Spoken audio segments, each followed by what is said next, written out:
Welcome to the Hero Challenge, a special team event being staged at Al Khaimah Golf Club. It's a Texas Scramble, 2 players per team over 9 holes. And being a scramble, it's a case of how low can they go?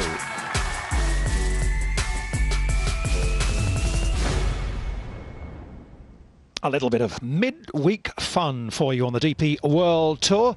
It's a beautiful day once again here in Ras Al Khaimah. Just a reminder of this format: 26 two-man teams in total, a 9-hole Texas Scramble, and of course it is the best score that will win.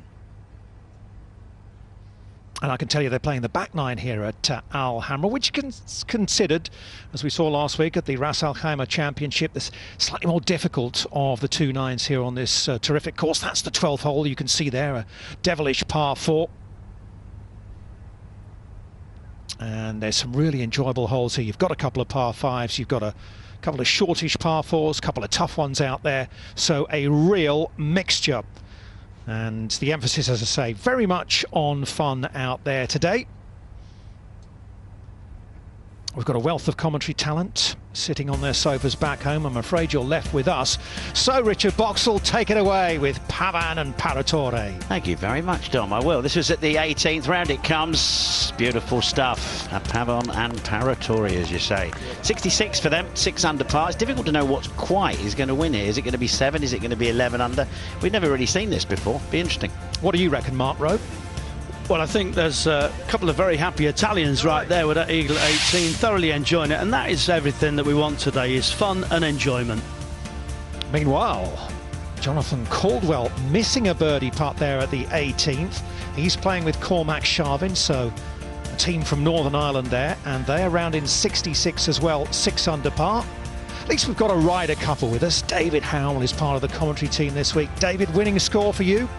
Oh, I think they're going to get to 8, maybe we might see one group 9. The pins are in the middle of the green. It's a beautiful day out there. The greens are running perfectly. I was out there myself this morning with a trolley, would you believe, hitting a few shots on the golf course, preparing for the tournament later in the week, and it is in pristine condition, so birdies galore, I think. You were about to say, at least as a proper golfer with us there, Dom, weren't you? As if. You're looking at Richard and myself. As if. Richard Bland, Ollie Wilson have made their first birdie of the round, and remember Richard, he finished in second, didn't he, in the end, after that playoff with Victor Hovland to continue his little fairy tale Cinderella story. Well, also part of the team, we've got out on course, we have Anthony Wall, we've got Tim Barter, and staging post at the par 3 15th, Incy Mehmet. Incy. Yeah, thank you, Dom. It's absolutely beautiful out here. I've got a nice tan just cooking away as well. Par 3, the 15th, we're just situated just on the left side of the green. It's 212 yards out there. It's surrounded by bunkers as well on either side, but relatively flat, so it might not be a huge challenge. But trust me, by the end of the programme, we'll pretty much see any and every single shot you can imagine. Tim, back over to you. Yeah, thank you very much indeed. I've got the joy of watching the man I coached for the last 20 years, Richard Bland, who's playing with his great friend Ollie Wilson. I've just seen Blandy hit one nice and close here at the par 3 11th and knock it in for a birdie, so they're off to a decent start. And they're playing with Guido Migliozzi and Pablo Larrazabal, 2 of the most aggressive players on the European Tour, and they've told me they're going for everything today, so it should be a great watch.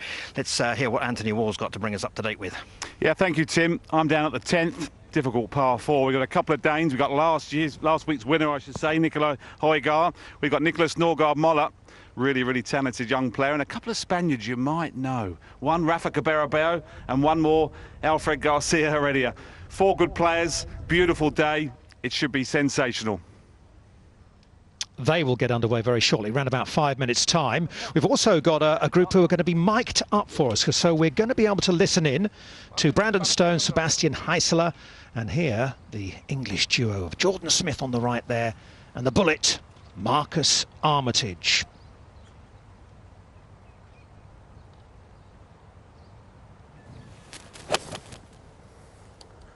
We will not be taking that one. Oh, for God's sake. Do you place it or...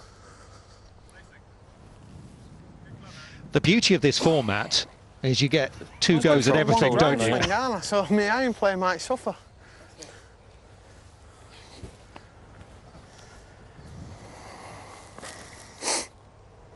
can see the little microphone in the back left pocket as Jordan Smith steps in.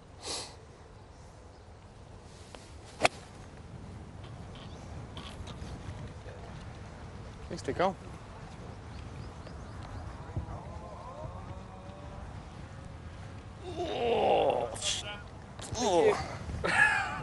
God, you guys need to wind your neck in.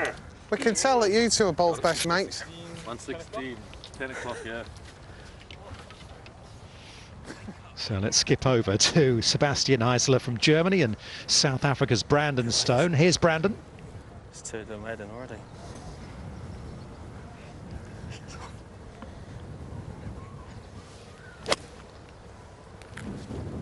There he is.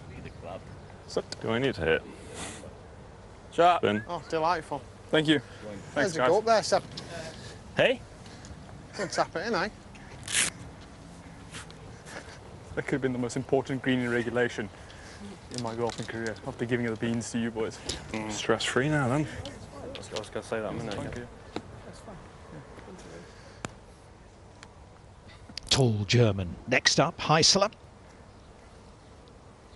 I don't think his legs have seen a lot of sunshine, have they? Shot. Settle down. Sit. Nice. No, that's the wrong. Don't worry, we can use my second too, bud.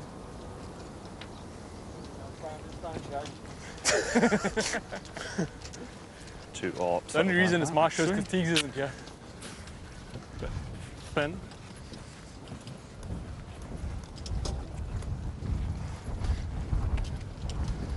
Taking tips in the last 2 weeks.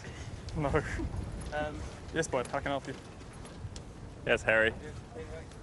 Over the ridge onto the 10th green. We'll go back to the tee where Wally's waiting. Yeah, thank you, Tom.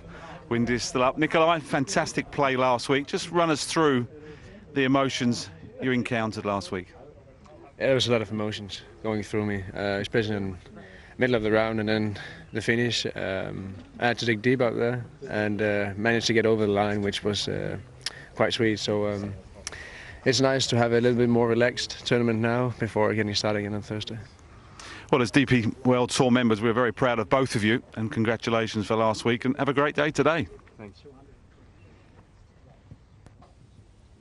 Some of the shots he hit over the course of the week were fabulous, weren't they? He was driving the par fours. He hit those two beauties out of the waist areas on Sunday. Yeah, they were two beautiful shots. One on the, what was it, the 3rd, and the other one was the 14th, I think it was. They were absolute beauties.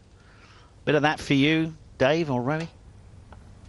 Yeah, I mean, that looks like fun out there, doesn't it? It's a beautiful day. I mean, the one thing that you get out here, the climate is incredible. It's a fantastic winter holiday destination, isn't it, Aula?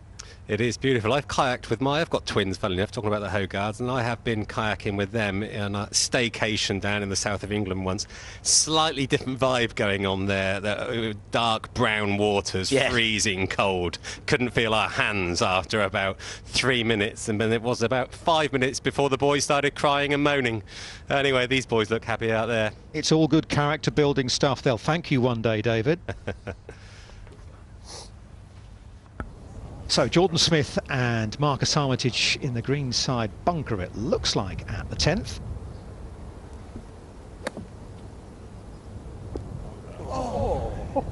Good try, wasn't it? It was aggressive. I think you just placed it, mate. A little bit of breeze blowing across that one. Now here's the interesting thing about Scramble format, isn't it? Because that's not necessarily an easy par. So how aggressive is Armitage here? Well, you can't afford to make a bogey, can you? So there's a bit of pressure on this early doors. 10 and 12, the two most difficult holes on this 9-hole stretch. But we need something from the bullet here. But this looks eminently makeable. Go on. Go on. Go on. Oh, yes. Save 4. Am I gone or are you gone? Cheers. Remember, Heisler and Brandon Stone have a pretty good look at birdie there, and they'll both have a putt. That's the format of the Scramble. Let's get back to the tee at number 10. Okay, so guys, I'll let you go. Alfredo, you have the tee. Happy holiday, guys. Enjoy. Got the job as the starter there. I'm impressed with that, Anthony. What did you just say? Come on, let me have a go at this. No, I'm not that good. Do you know, I couldn't help but notice that he only gave the first name. Yes, good point. A relaxed affair this on this Tuesday afternoon, but you know, the opening tee shot's the most difficult. Playing with last week's champion, bit of pressure here. Would love to see a flush down the middle. On the tee, Raphael Cabrera. Oh, I like that. That was good. That was better, wasn't it? That was sensational. I'm growing in confidence. That was sensational, that one.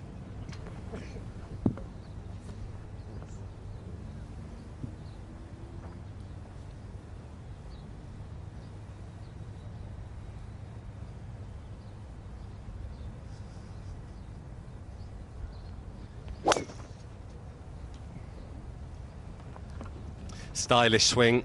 Rafa Cabrera-Bello, a good solid player now for a decade or more. One of the best rounds of golf I ever saw was when he shot 60 to win the Austrian Open. Was very lucky to witness that firsthand, and boy was he close to 59 there. On the tee, last week's winner, Nicolai Højgaard. With a 3-wood here, Anthony. He's got to keep his voice down now, you see. That's the difficult thing. He could go, yeah, well, it's one of those holes where you've got to be careful when you're in the water down the left-hand side.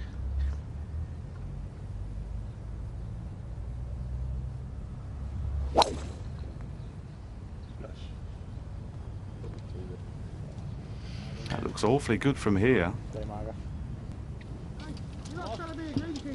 There it is, pounding down the middle of the fairway. And on the tee, Nicholas Norgard Muller. I think he's got the job for the rest of the week. Yeah, I think that was quite good. Yeah, Alistair Scott will be trembling, watching in the official startup on the DP World Tour. Now, if you were tuning in Denmark, then you would have been expecting to see the Højgaard twins play together. Rasmus can't play today, and that's why Nicholas Norgard Muller has been drafted in. But he's a very good player. He's come onto the DP World Tour through the Challenge Tour rankings, had a strong finish to the season, and as you can see, he's a big, strong unit. So they will be fun to watch, and that is very much our watchword today, fun. 6 under leading the way.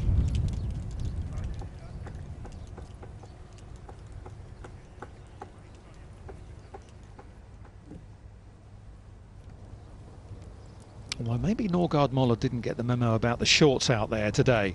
Not quite got the holiday vibe. He's got the long pants on. Say that again. Oh, right. With the attire you're talking about, yeah. Right, shall we catch up with Tim Barter? Yes, I'm alongside Richard Bland. He's just hit it into the heart of the green here at 12. Tell us what Ollie's got here and what sort of shot he's going to play. Well, we got 152, but the wind's hard off the right, so it's quite a hard shot to hold it up. But I think Ollie's got this. He's an ex-Ryder Cup player. He's got this, definitely. You say he's an ex-Ryder Cup player, and he is, and he played with Henrik Stenson and won a match, and yet you're team captain. How does that work? Well, I don't know whether it's world ranking or it's age that I've decided to pull rank. So. You're in charge? I'm in charge. Any mistakes made are blamed on Ollie. Thank you very much. We'll wish you luck the rest of the way. Oh, they're in team colours there. That's not a problem.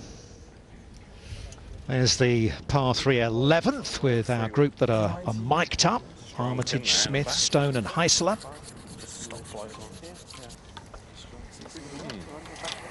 Feels like it's going to have to be hard. Oh, minute, mate.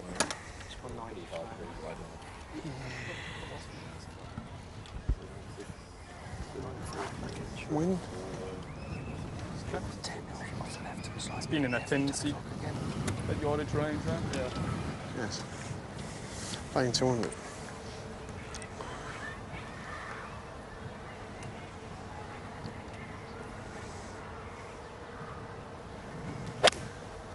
There's a lot of thought that went into that. Well out. Go! Go! Oh! Well, I was just about to say he is one of the longest hitters in world golf, Brandon Stone. He's unbelievable speed through the ball, but misstruck that one, or the wrong club. Pins in the middle of the green. Very unusual in professional golf, so it really is a birdie fest, as we suggested it should be. When you were out with your trolley, did you play this one? And if so, what were you hitting? Oh, I know. I had a crafty 7 holes around the front 9 and just 17 and 18 to get back in time to work with you, Dom. Played the easy holes, Dom, that's what it was. Hold that dry, Gabe. 6'6" he is, Isla. 6'6". I've got 5, mate. Yeah? Nice. Sharp. That one. 3/4 5.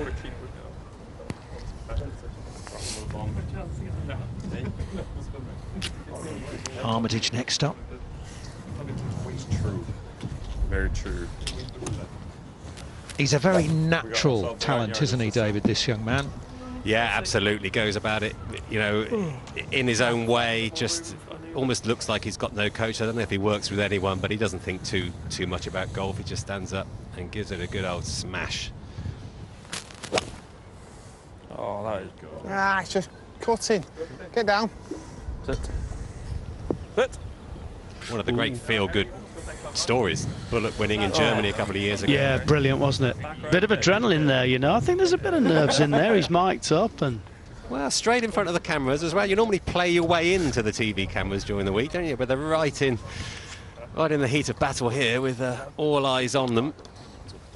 When you first come out on tour, how long, does it take a little while to get used to that, when suddenly all the camera crews start arriving? I couldn't tell you, really. No, it was a little different. Mark and I, when we started, there was only one channel that was showing it, and we didn't show too many events. So it was actually quite nice when an RF camera turned up, and It's just made for a minute. you certainly knew you were doing all right. Anyway, that's for sure. Go on in the hole. No! Sack the caddy. You need over some the new pin. banter, you two. Jesus Christ. It started to... I'm starting to get it why Sam and Harry's the best mates. I'm really understanding it now. All right, let's skip across to the 10th hole and our final two teams. Anthony's there, Worley. Yeah, good tee shot. Raphael has just found the edge, just in the semi. What have we got? We got 141 meters to the flag, and I'm gonna play it with this wind like around 150, 151. Okay, pretty soft pin, middle of the green. Can have a go at this one. Yeah, let's go for it. Go for it.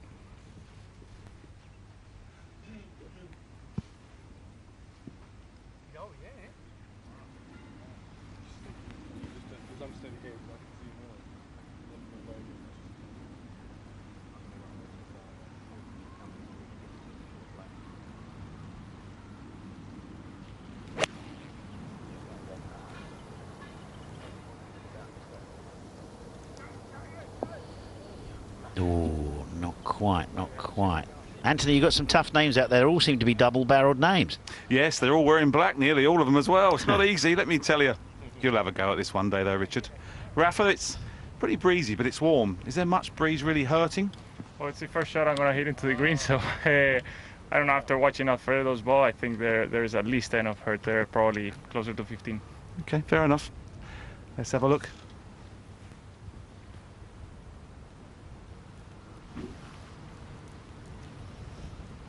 Tight pin today, 7 on 7 from the right side. Well, 10 or 15 a hurt is an extra club, at least. Heredia came up a club short, so hopefully this one's straight at it.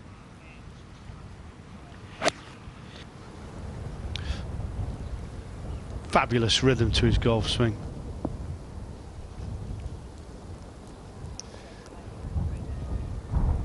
Yeah, at least 15 yards of hurt, you would think. Had the sighter from his partner and still came up short, so slightly breezier than they all fancy. So, Blandy, you've had a putt for a birdie and just shaved the edge. What advice you've given Ollie? He's not really doing an awful lot. I think mine just moved a little bit at the end, just to the right, but it's one of those, it's just firm and straight, I think.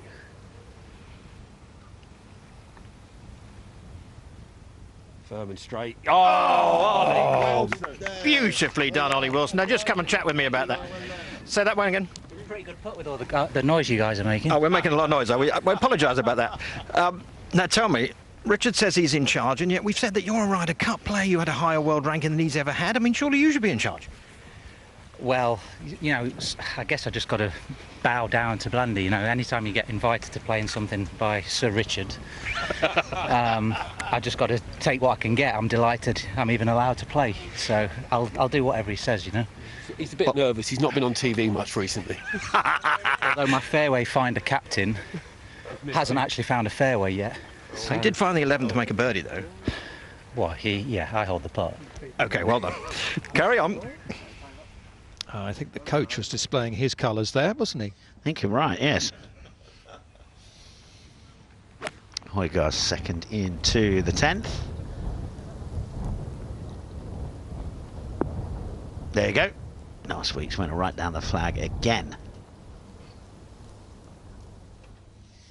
He is a mightily impressive young man, as is his twin brother Rasmus. 5 victories on the DP World between them, and they are not yet 21.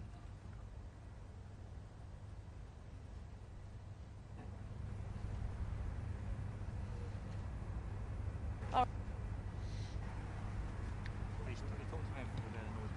right, let's head over to the par 3 15th. There it is for you. We'll wander from the green back towards the tee and join Incy once again. Yeah, so we're on the 15th tee. In fact, Callum, you can talk us through this one. Just talk us through your normal kind of pre-shot routine. How do you get the numbers? Laurie, because he's played it before. Oh, come on. OK, Laurie, I'm going to put you on the spot now. How are you, first of all? I'm good, yeah, thank you. We're Callum's taking the mic there. I haven't actually played it before, so my pre-shot routine here, I'm going to do whatever Gary tells me to do. I was going to say, from a scale of 1 to 10, how close was that camera to your face? In terms of, I guess, getting numbers and stuff, you've got the yellow dot, I mean, especially for the viewers at home, when they don't know what your normal kind of routine is to get yardages, how do you work it out? Or do you genuinely not get involved at all? So I think it's maybe like a 50-50 split. I don't carry a book, but some players do, some players don't. Then sometimes it's a bit of a team effort getting a yardage. But for me, Gary does everything for me and tells me, almost tells me, I mean, short of actually hitting the shot, he does everything. So. Right, Gazza, talk us through it. What's the numbers? Okay, with the downhill, it's 93 the front, 209 total, into slightly and off the right, playing like 223. Playing 223, come on, Laurie, let's see it. The beauty of this is Gary gets to talk a good game, but now you've got to show it. Yeah. No pressure then. Yeah, he generally does. Be proud, to be fair. One of the great caddies, Gary Tilston, I'm guessing he's done probably nigh on 1,000 events, and his twin brother as well, probably as many, Guy Tilston. Sunningdale caddies, but just both of them been just stalwarts of the tour. Oh yeah, no, excellent. I mean, there's a bit of a battle going on between them, because Gary's got, who's counting for Laurie Kent, has got 12 wins under his belt, and Guy's got 13, so Guy's just got him by 1, but 25 between them. It's pretty impressive. Would this count? It would in their book.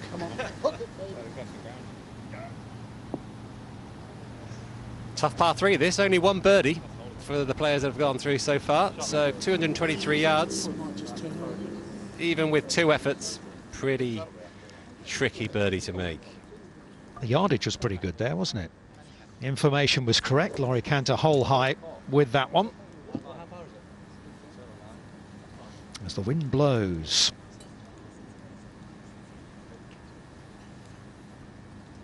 Going to be a factor out there this afternoon. You do wonder, 6 under leads the way at the moment in this Hero Challenge.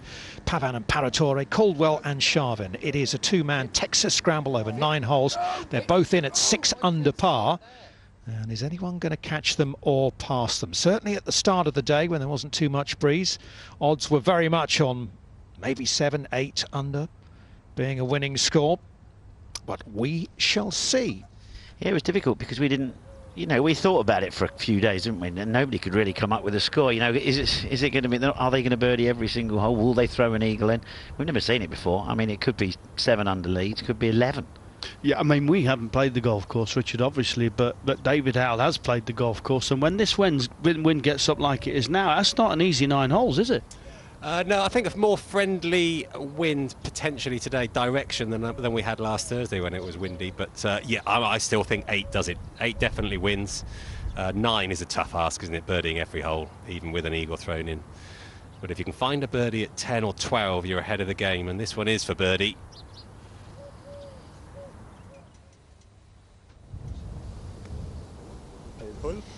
Well, Wally, you thought it was going to be a really low one earlier in the week. Now you've had a chance to have a look at the course and assess the weather conditions. What's your estimate on a winning score? Well, I fancied 9 under, I really did, but it's quite a lot of breeze. It's difficult. You're playing with a good friend. Some have been playing with their friends from junior golf. They don't want to let them down. Nicholas has got one here, a little right to left. You've got to fancy him just dropping this in the right-hand side, I reckon.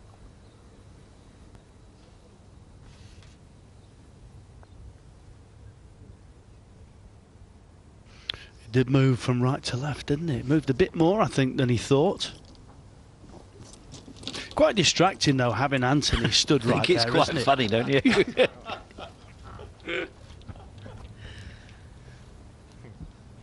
So the Danes are going to have to settle for a par at the 10th there, which is their first hole. We are playing 9 holes, and it's the back 9 here at Al Khaimah.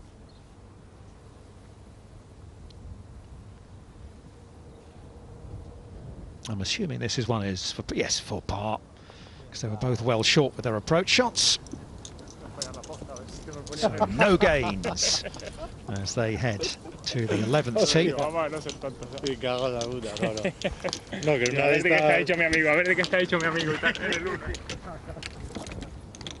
Well, just over the other side of the water there is the rather tough par 4 12th. That's where we find our mic'd up group. So we're going to have a little listen in. 2 holes for the English too. Is my partner trying to fucking get up my rear end? Yeah. Well done. Apologies for the profanity. I think you need to get used to that, Dom, in all honesty. They haven't even started yet. Wait till the real wind-up start. Well, you were a bit of a nightmare in terms of wind-ups, weren't you, Mark? Oh yes, I mean I had my moments. We're not going to go into that in too much detail, but I do know that Armitage and Stone played together in the tournament last week, and Harry Bird, Armitage's caddy, was really ripping into Stone the whole way around. There's been a lot of banter prior to this, so this is just us listening in now. Second yeah, this anti-left drive is not looking so good down here. Play golf here. Do your job. Hi. Third hole. Thank you. He's just enjoying a cigarette. Yeah. You just enjoy that cigarette. You know, with Stone, and this is a fun group to watch because you've got a couple of real free swinging players here. Armitage, super free action. This is just beautiful, as Howler said. This is just a gorgeous golf swing. Hey, you want to hear that echo? Is that the line you're supposed to be taking then? That's how we hit in the pros, boys. Brilliant tee shot. You didn't like that, That's not the line I took off 12 on Thursday, let me tell you. See what Heisler can do. Where's he aiming? Crikey, where is he aiming? He looks like he's trying to carry it on the green line.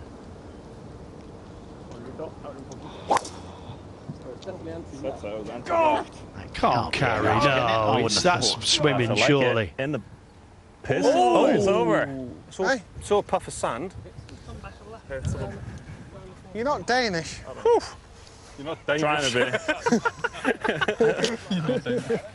bit. One guy taking that line, and that's that guy behind us. Yes. Hit the rocks in pocket stuff. A reference to Nikolai Højgaard. Right, off to the 13th. Tim, what's happening? Yeah, well, all 4 players have hit off this tee, and 2 of them have found, well, Guido's found the green, and Richard Bland's just on the edge of it, putting from where Ollie Wilson's driven. So got some eagle putts here. Guido, tell us about that drive. 317 yards, pin high, 35 feet. It was a corker. Yeah, it was a good. I mean, wind was helping, so I just needed to hit it high. And so, yeah, I take the green. Now we have Richard Bland that is putting with Oliver Wilson, same line. So we're trying to get him to understand the line. You're playing with Pablo. He never stops talking. What's that like to play with? Now he's looking he's doing the secret things. Standing behind Blandy, trying to get the line. I'm very... He's straight in behind it. That's almost cheating, Pablo. Come on. But no, what's it like to play with Pablo? Because he never stops talking. It's a good fun. It's a good fun. We're really friends and we're very close. And I'm more quiet. He's the speaker, so we're all having fun. And you beat him at paddle tennis, don't you? 100%, of course. Paddle tennis, whatever. Okay, thanks, mate. Yes, apparently he's pretty handy. Him and Paratore beat all comers. Of course, Oliver Wilson will also get a putt here, being a scramble format, so what will he have learnt, if anything, from Richard Bland?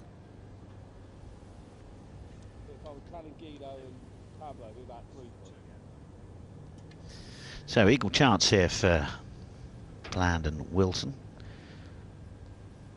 Just become a dad for the second time, Ollie Wilson. Yes, Saturday I heard night. that the other week. No, the other day, yeah. Yeah, £4 7 ounces. Tiny little thing.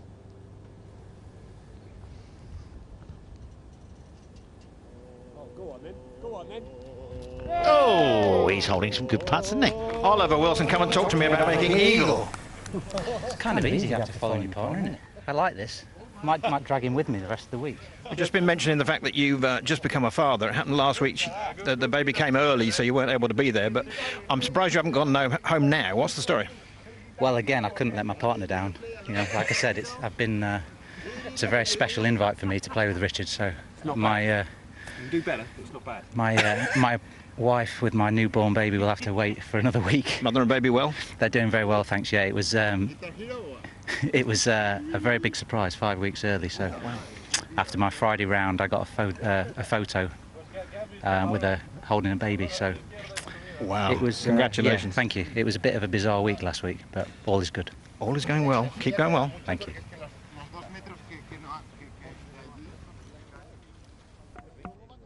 Well, that's a good move from those two then, isn't it? That moves them to 3 under par through the first 4 holes of this 9-hole Texas Scramble as they try to close in on the leaders.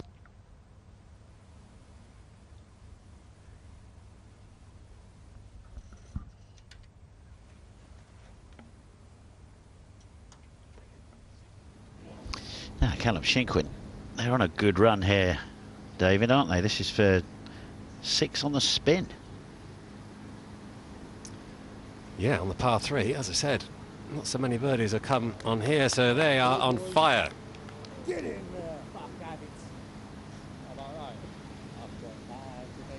What a run. Both obviously playing very well. Well, you'd fancy their chances now of getting to 9. I mean, that's the last tough hole. The last 3 downwind, 18's an eagle chance.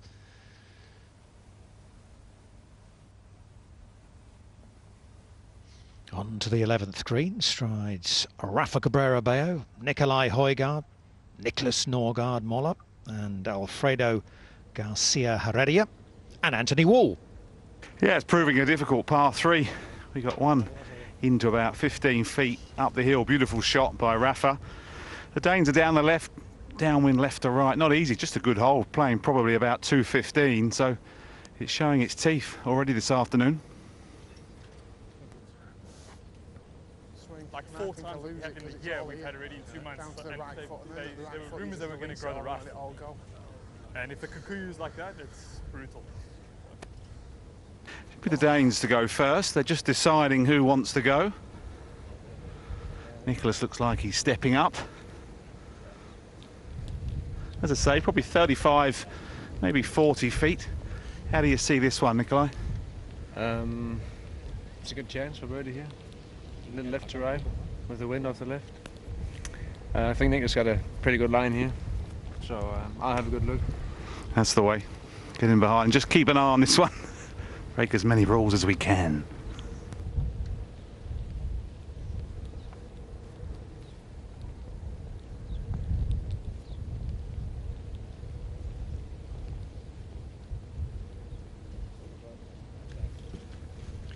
It's a nice opportunity for Højgaard Miller, isn't it? Just to play with Nicolai, last week's winner, and you know, compare his game a little bit. It's a buzz, that, isn't it? Yeah, you don't want to compare your game too much against Nicolai's. That can be very depressing. 330 on the fly off the tee. He's a special talent, as is his brother. But of course, there's many ways to get around the golf course. Power is a huge advantage, but so is accurate iron play, and they haven't use that skill set here. So putting for birdie from some 50 feet, I would suggest. Yeah, and even with 2 goes at it, you're not going to hold many from that distance, are you? So they'll start par. We will go to the 12th. Yeah, there's a lot of help there, isn't Let's take his time, easing his way in. Everyone goes through a sticky patch. Yours is coming, don't worry. Happy with this, yeah? Right, go straight at it. Sledging continues from Marcus Armitage towards Heisler and Stone.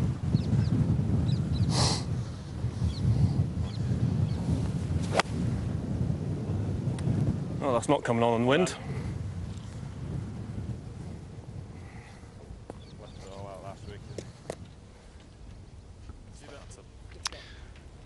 But I think Armitage is in there okay.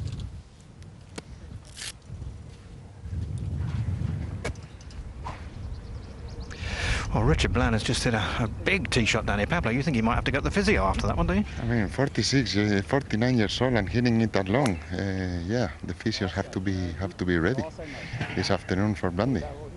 He's hit a couple of big tee shots. Now, who's in charge in your pairing? We're told Blandy's in charge of their pairing, and you're playing with Gideon Miliozzi. Who's in charge? Obviously, I'm almost 14 years older than him, so, you know, he puts it in play and I go aggressive. Well, he's a very aggressive player, so come on, Guido. Una bomba, eh? A little bomb. Par 5 here. A little bit downwind off the right, chance to make an eagle? Yeah, we have to. These guys are very strong start, and we need to keep it going. 2 under par after 4 is not the way we wanted to start, but Guido just hit a good one. Your turn now. Go on then. Oh, good sound effects. Pablo cleared off pretty quick there, didn't he?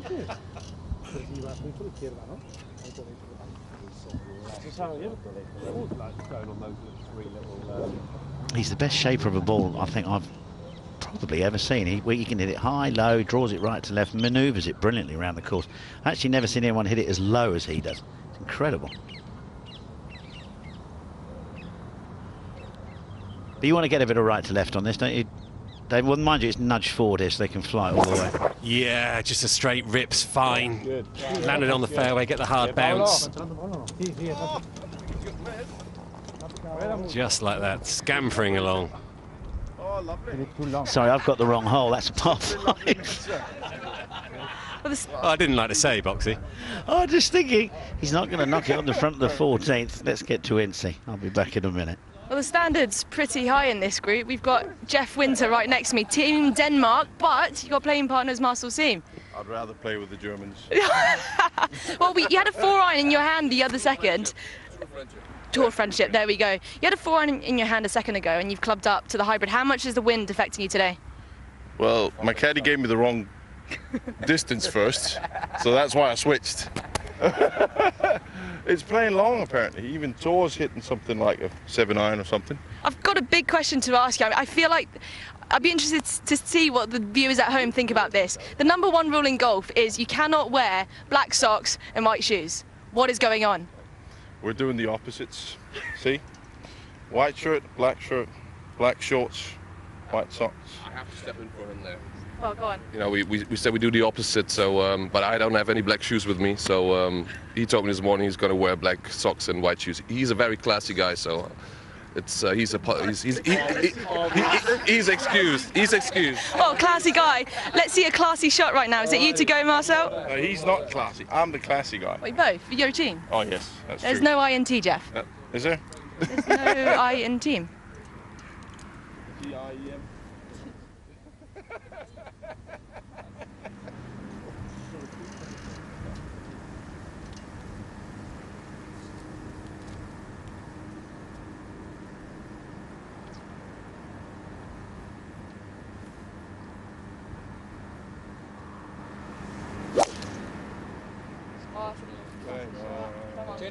Get there.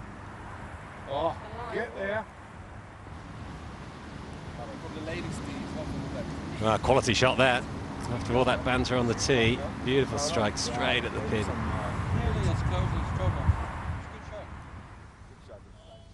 There is a lot of banter out there, but it's why a lot of people play the game of golf, isn't it? To have fun, and that's what we're doing here at the Hero Challenge.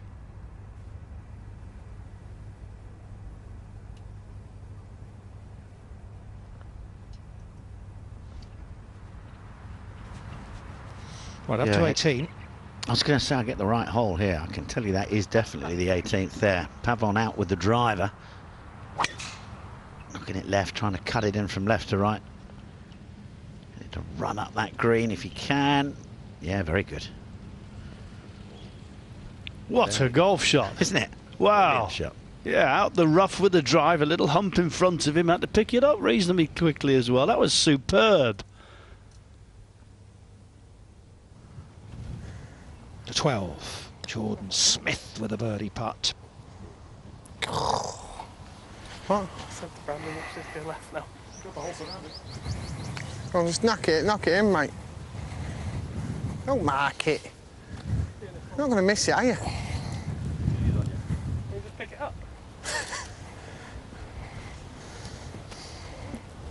Terrible thing in a scramble is when someone goes around there and you actually haven't had your putt and they knock it in, and that's it. You have to take that score. Yeah, you do.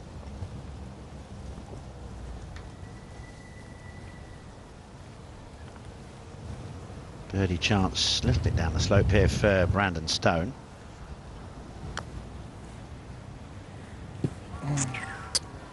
Gee, that was aggressive, wasn't it? See if it stay high, but it's swinging. Yeah. Gave it some pace, all right, mate. Put in my coin there, bro. I think, David, most putts are straight at that pace. Yeah. Well, that was wrong for line and pace, wasn't it? A little slope. It could have hit the middle of the hole. That one would have missed. Yeah, down here with Ollie Wilson, Richard Bland's caddy. Sorry, partner. Your man has hit it down the left-hand semi-rough. Got a good lie. Tell us what he's facing in the second shot into this par 5. So we've got 2-4-3 front, 2-5-3 flag, but the pin's tucked on the right, so it's to carry on line. It's probably another 6, so 2-4-9 carry. Kind of want to be just left, a little bit long. It's a perfect leave. Power fade of Blandy, hopefully into that wind. It's just drifting a bit. Just wind's just got it left, but it's a good leave. Great stuff. Thanks, Al.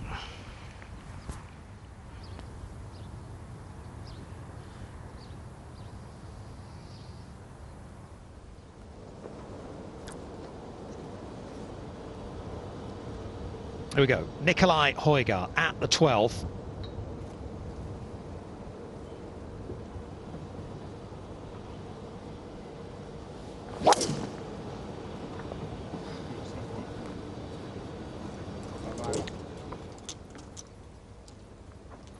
Oh, that's a massive drive again there. That's the line that you weren't familiar with, Dave. Yeah, Alan's shaking his head over there in the corner. I mean, it's just crazy where he's driven that. I need a minute here, guys. Just yeah, we'll give him a minute, yeah. He's got the yardage book out. He can't believe it. Well, we saw the driver into the 18th from Mathieu Pavon. Ategi's already had a go. Well, so it's not going to be an eagle, but that's a birdie to finish with for the Spaniard and the Frenchman, and that will get them in alongside Pavon, Paratore, Caldwell and Sharvin at 6 under. Yeah, he had that to sneak him in the lead, didn't he? He'd be a little disappointed with that, maybe. Jorge Campillo is playing with Nacho Elvira, though the two Spaniards together. They've made 5 birdies so far.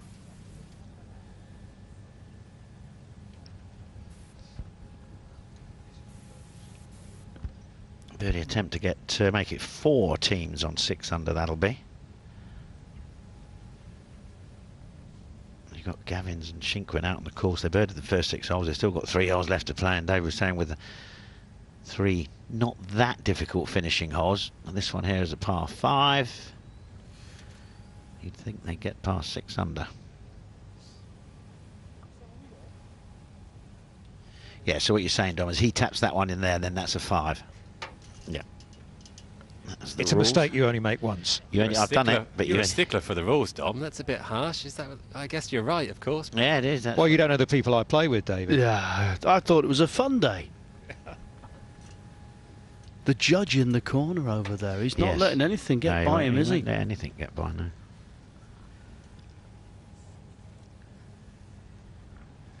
Nacho just outside the right. This one's got to go in to join the clubhouse lead.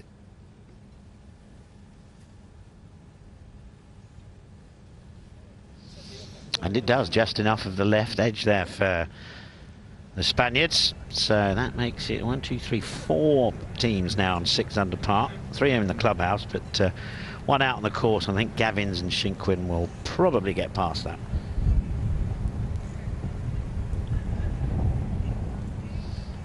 If it is all tied up at the top, then we are going to have a playoff down the 18th. There is an option to play it as a par 3. They've put a little marker down there at about 170 plus yards. Well, there's the birdie for Tagui and Pavant. So as Richard said, 4 teams in at 66. Brandon Stone should be able to get there, shouldn't he, at the 13th? Yes, this was the hole I was trying to talk about earlier. You know, with no idea. They've eased the tee forward. Back right. Well done. Thank you. Yeah, cracking shot. It's one thing to reach, but to hold it onto the green, very nice indeed. High bombs, buddy. High bombs, apparently. High bombs. As high as those socks. Told him to pull his socks up after last week's performance.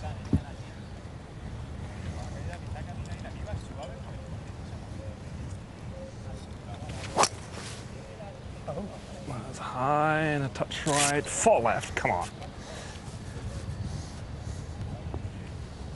Yeah, couldn't see it. Didn't see it. It's a good shot. He's just about flag high and again on the green, so... The heaving, anti-left. Just a perfect distance, isn't it? Have we got some out with a 310, pop? something like that on the fly. Exactly what these guys do time and time again.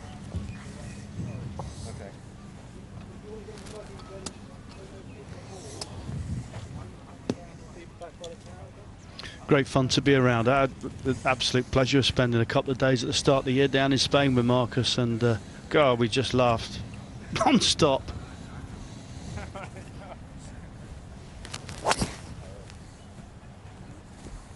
As Paulus says, it's just an uncoached action that is so free and such a natural talent. Where is it? Not a clue. What's it, similar to Brandon's? 3 pretty good drives there, huh? Yeah, it really is. I mean, during the tournament, this was playing at 340 odd, and Højgaard was still pitching it in the middle of the green. Let's see what the Wiltshireman can do. Sam, his caddy, grew up playing golf at Broome Manor Golf Club, where I learnt my trade all those years ago. Yeah, that's been a new addition this year, him and Sam, hasn't it? Can't see it. Been working hard. Just a miss screen right, I think. Second last week, couple of 2 great Rolex events, 12th and 9th. Really good start to the season for him, and well, no doubt to be playing Armitages there. They've got an eagle putt to come, 2 eagle putts to come.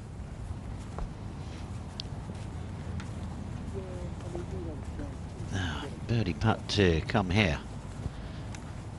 Gavin's playing with Shinkwin. Oh, and in it goes. That's 7 on the spin. That puts them in the lead now. And they're certainly not going to drop a shot in the last 2 holes. So they've got a par 4 and a par 5 coming up. 2 pars to be home in 29. Looking good for the English pairing of Daniel Gavins and Callum Shinkwin. This is Joachim Lagergren of Sweden. Playing with countryman Sebastian Soderberg. And with a hole to play, they move it to 5 under par.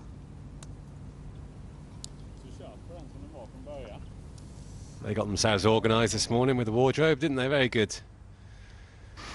I'm down at 12. Rafa Cabrera, it's a lovely shot in 9-iron from about 160 into looks about 15 feet. We've turned down breeze. So now the birdie should flow. Beautiful tee shot by Nicolai, just a little chippy one into the pin.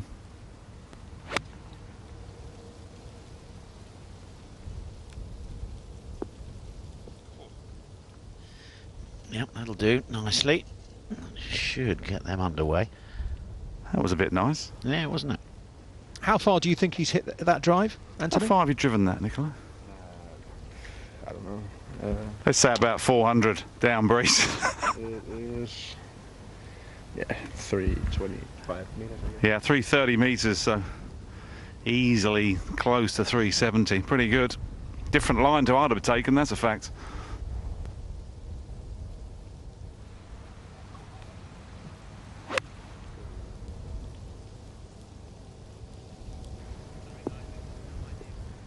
Yeah, another good one.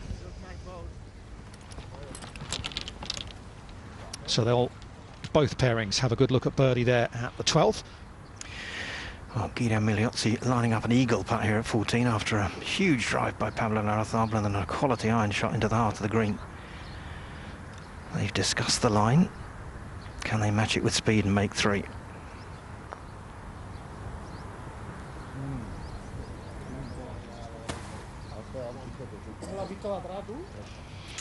The other partnership of Wilson and Bland missed the green to the left-hand side and have chipped up, and they're debating which putt to take. One's about 7 or 8 feet, the other one about 6, but the longer one is an easier putt to read, so lots of debate going on.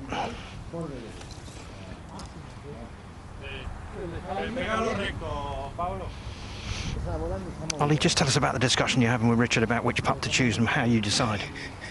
Well, I basically made him choose because he was captain, but his ball was like, it's kind of on a ridge, and we weren't sure which way it was going to move. This one's got more break in it, but we know it's going to move right to left, so we've opted for that one. Theoretically, it should be a little bit easier to hold. Okay, and see if Pablo can hold his eagle putt. We've seen Migliozzi's turn quite a lot, so he's whaled it out on the left side. Odds on that, Howler, wasn't it? I mean, you saw Migliozzi's move quite hard right. You thought he's going to leave this out left. Yeah, just overdid it. A decent pace on it, aggressive effort, but they needed that. Only 2 under par. The birdie will get them to 3, but they're behind the 8 ball a little bit if they're going to win this Scramble challenge. Richard Bland going through his aim point express process, which is basically where he lines up putt, feeling the slope of the ground with his feet. So on this occasion, because the putt breaks right to left, he's feeling that his left foot is lower, and therefore the ground is tilted that way. He thinks It's kind he's of an figured it out. ironic term, Tim. Anything express with Blandy, would you say? I'm afraid I have to agree with that, even though I coach him. Yeah, I was once nicknamed Slow Coach because he's not the fastest player on tour. See if he can make this putt for birdie. Going along well so far, this 2.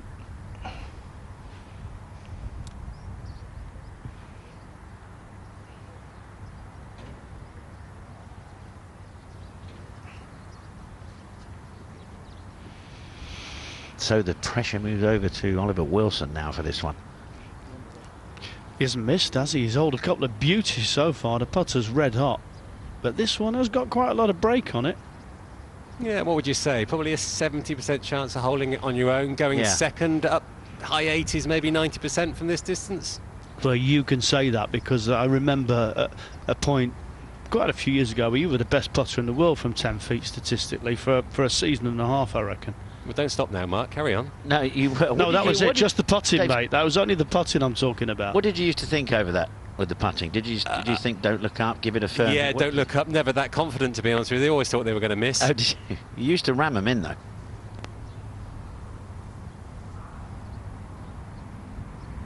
Cracking nearly a couple of cuts. He's got it. Well done, well done. He's holding them together with that putter, isn't he? So that's a nice little run, isn't it? Par birdie, birdie, eagle, birdie for the Englishman. So they're at 5 under with 4 holes to play. 7 under, remember, leading the way in this 9-hole Hero Challenge at Texas Scramble, 2-man teams. And it is Gavins and Shinkwin, the Englishmen, who lead by 1 with 2 to go.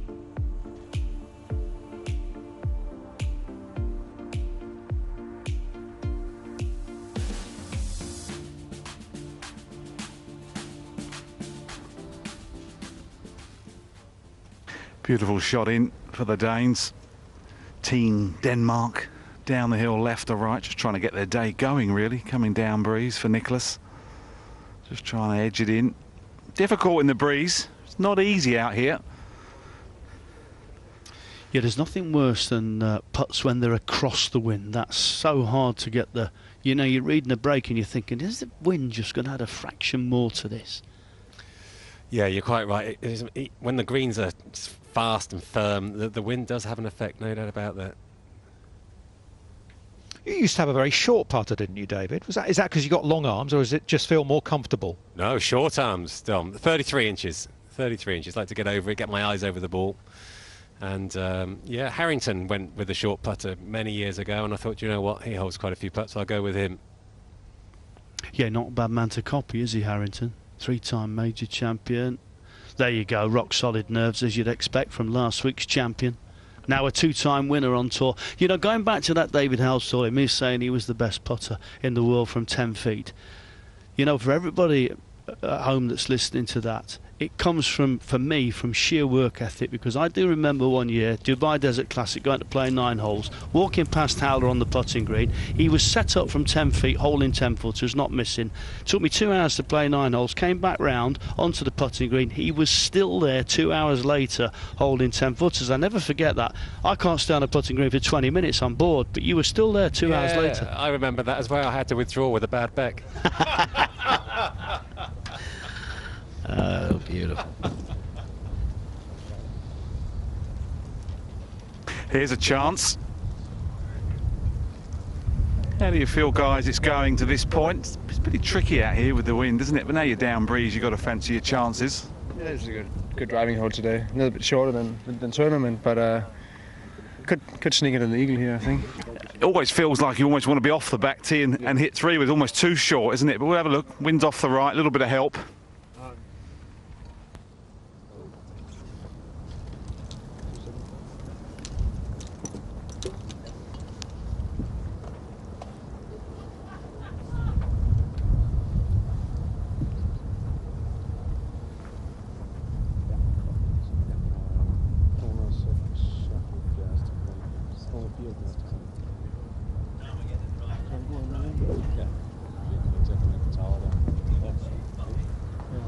Well, it is the 3-wood for Nikolai Højgaard to this par 4.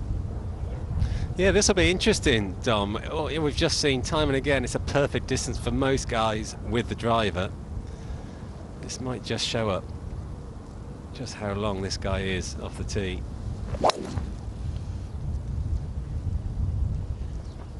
Go. Oh, it did go as well.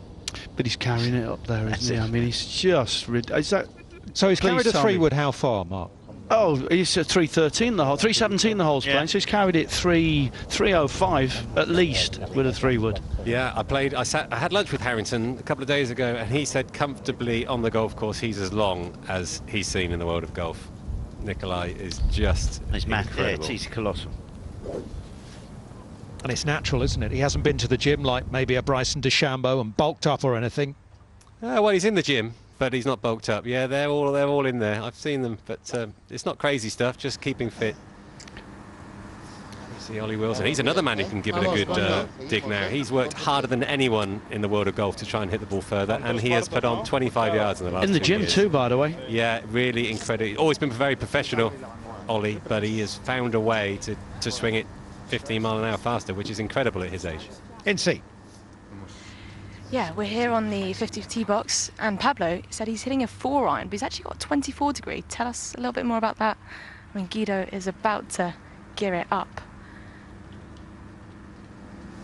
He's got spectacles on, second week wearing them. So tell us a little bit more about this. 24 degree, why not 4-iron? It's easier to hit, you know, just about to turn 40. Here's a question for you guys, though. We've got a colourful team. You've got the Italians and the Spaniards. Come on, be honest. What cuisine's better? Come on, you can be honest. It's easy. Come on. I think first of all we need to discuss Guido's turn-ups on his shorts. I'm not where, you know, is that a young man's fashion kind of thing? Is that? I mean, we're not as professional as you are because you messed everything. Oh, are we talking about the mock-up of the roll-up? No, that's for the tone.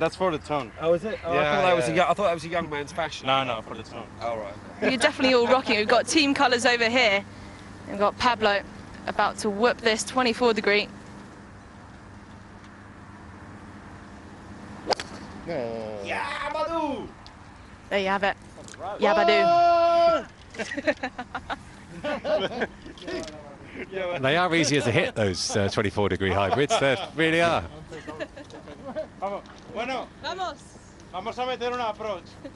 Don't think they'll be taking that one.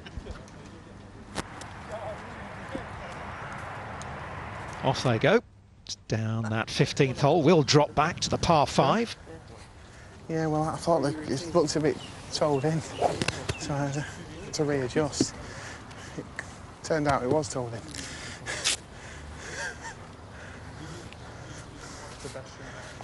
Good to see Jordan playing well again, as you mentioned, Mark. He was a guy that burst on the scene a few years ago, and bundles of talent.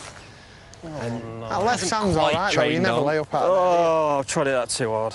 Hey. You never lay up at that left sand. It's perfect. As long as it's not in the footprint. Hey. Are you done yet? Hey. You get on your way. Go try and find your I'll be on the left. Go find it. Okay. You need more hands? I know mine is easy to go look for this. Oh, fuck.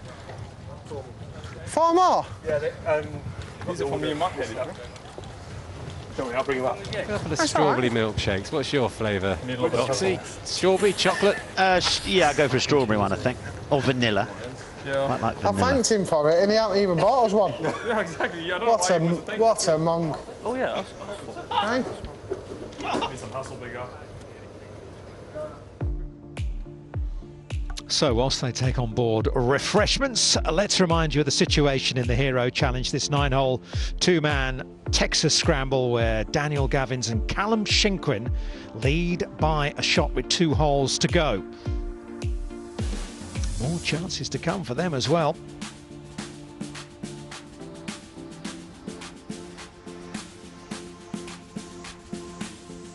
And if you are just joining us, it is this Texas Scramble format. I'm sure most of you will have played it back home, but basically you get 2 goes at every shot between you. So you both get to drive, then you pick the best drive, you both get to hit from where the drive ends up, or the second shot, and so on. You both get to putt. OK, I'm down with Pablo Larrazabal, who's about to see his partner, Guido Migliozzi, play a bunker shot here at 15. Tell us about this shot and the difficulties of it, because he's short-sided, not much green to work with. Well, I'll tell you what, the best shot in a par 3 in the bunker is a little bit... But yeah, it's not an easy bunker shot, but we have to hold it somehow. I mean, we are 2 behind them. Go, go, go, go, go, go. So looks like we have a possible 3 there. I have to attack this one. You do. Go in there and hold it. It will be not the first one.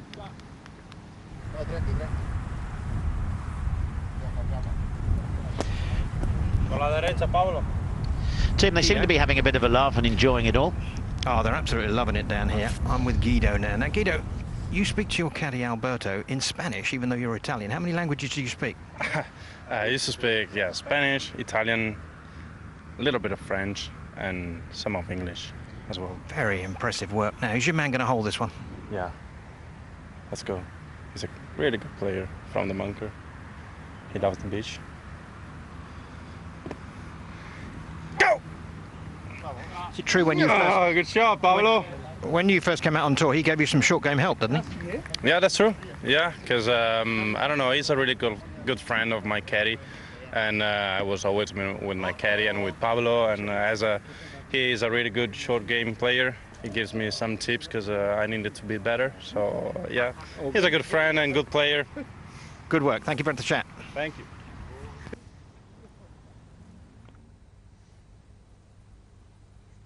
Where's A-Wall? Anthony. I'm here, Dom. 2 bunkered balls off the tee. I'm here with Rafa. What do you determine which one you were going to take, being that they're both in the sand? Well, this one we have a little bit more green to work with, and the biggest thing was that we're on an upslope here, so we feel we can stop it quicker, and that's kind of like what we want to do. Okay, well, we shall watch. Spanish hands, I expect great things. No pressure then. As into the bunker steps Alfredo Garcia Heredia.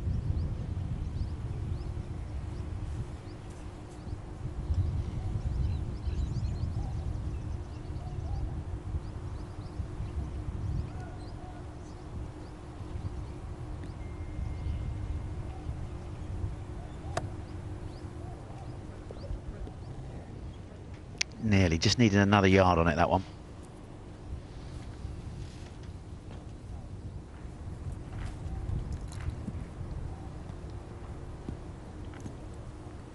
Well, they hopefully do a bit better than that one. That wasn't Heredia's best. No.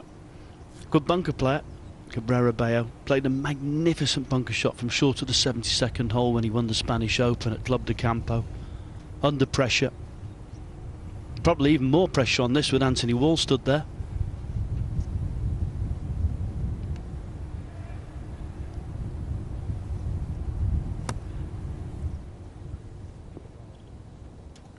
Oh, checked up quickly, didn't it? Tried to fly it all the way, David, didn't he? Yeah, he placed it too well. Got a beautiful line there, just being able to pick your line, and got a really spinny one. Richard Bland looking on as Ollie Wilson takes on the putt for birdie. Bland found the green, missed from this distance, lipped out. Now it's Ollie. Oh! Thought he was going to hold another one there. That extra 25 yards you talked about, David, that he's got off the tee, that has got to be down to the gym work. I watched him in the gym this morning. What a workout he put in early this morning. Yeah, works incredibly hard in the gym. He's worked on force plates, you know, the dynamics of the golf swing. He's consulted just about every long drive coach in the world and has just gone into immense detail to try and learn to hit the ball further. Loads of effort, and it's worked. It's very impressive. Now, very annoying as a close friend of his, by the way. Force plates, David. We'll come back to that in a minute. First of all, Højgaard. Yeah, for his eagle. Just a fraction down the hill, Boxy. Yeah. Do you know what, Anthony? Do you know how many drives he hit over 330 yards last week? And he said this is probably why he won. Double anyone else in the field? 33 he did. What was the next best? Next best was 18, which incredible. Was his playing partner today. Like you in your heyday. No, but it's incredible, isn't it? It 33 is, yeah. over 330 yards. That's incredible. Yeah, Anthony, that was 200 yards in Richard's heyday. Seem to be getting it here, our leader. Please, Dominic, can you help me, please? No, you can't. Nicholas Norgard Muller now for the eagle. Never easy downhill into the breeze. It's just very hard to really hit it hard enough. This has got a chance. It was for an eagle. You know what the long hitters are great at. It is a huge advantage, of course it is, but they have to take some brave lines. You know, you still have to drive it well. It's all very well hitting it that far. If you're smashing it all over the place, you still can't compete. It's the accuracy that they do it with, which is so impressive. Richard Bland on the tee at 16, and I'm chatting with Ollie Wilson. They've just been talking, David Howsman, explaining how you've added length to your game and talked about force plate work. Just explain in English, force plates. Okay, so the more force you can apply into the ground, the more you can apply to the club head, therefore hitting it further, essentially. So get stronger, get faster, more force, more power, more length. Show us then. Lower scores, theoretically. It was actually like watching somebody from the Bolshoi ballet work out this morning. He was hopping from one foot to the other, and I'm sure Blandy, I'm sure that Barty can hear me. You should ask him about that. He was dancing around in the gym. You watch his practice swing. It'll be full power. It's called a prime. You've got to prime yourself. There we go. He says you've got to prime yourself. Good tip for all of you at home. He averages over 300 yards, which is pretty impressive. And in this format, he will not be holding back here, giving this a real smash.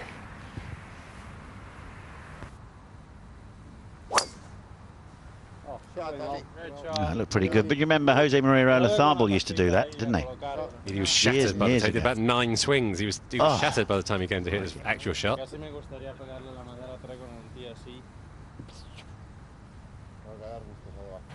Just chatting to Guido and Pablo before the tee off, and I said, how are you going to approach this? And Pablo said, smart, aggressive, and immediately Guido chipped in and went, no, just full aggressive, full.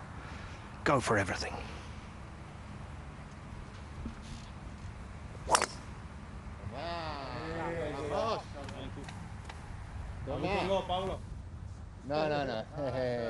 Similar styles of play, these two guys, kind of like golfing artists, I think. Lots of sawn-off finishes, and yeah, it's not swinging by numbers. It's very much more the artist way. Catch up with our mic'd up group. There's Marcus Armitage.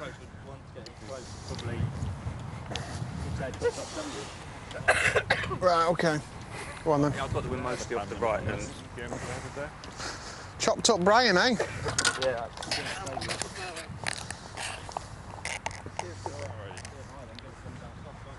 Can we? There's no you, mate. It's just us. It's a team. Yeah, can we? So they're playing the par 5 14th.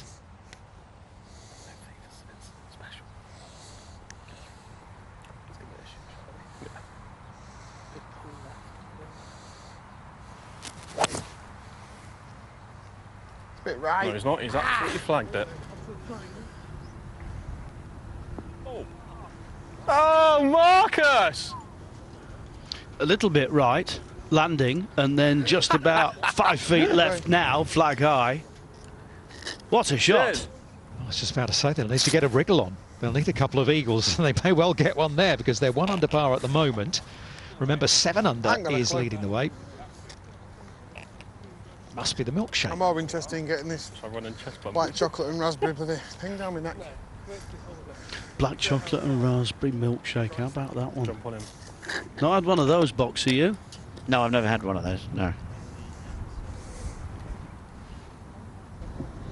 Yeah, we're just discussing what happened down the left-hand side, Nikolai. Just talk us through Sunday from the left in the sand. Hit a good little snap hook of the tee box here, and I wouldn't say a good lie, but we tried to hit a over-the-top cut with a 5-iron to make sure we at least thin it, and hit a worldly to 2.5 meters. So. And did we discuss your brother's shot over dinner?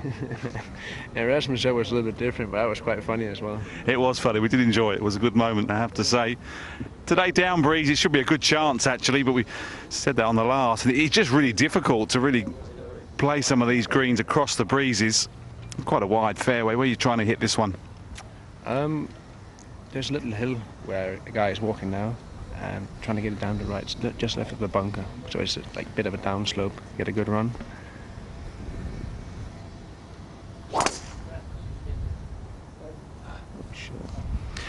He's got some speed, isn't he? More than me. He heard it first. More than me. It's over there in that waist area where both Rasmus and Nikolai were at various stages last week. Rasmus actually virtually topped his, but he nearly holed it for an albatross. It was quite remarkable.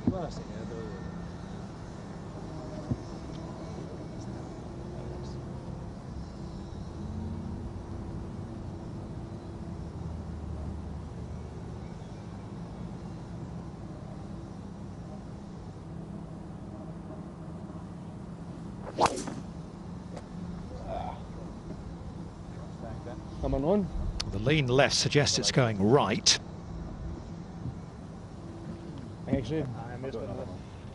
See a bunker rake down there. It is Daniel Gavins and Callum Shinkwin, 2 winners on the DP World Tour, who lead the way in this Hero Challenge, this Scramble event. They have made their first par of the 9 so far, just parred the 17th. I think they might birdie the last, though. People getting up there in 2.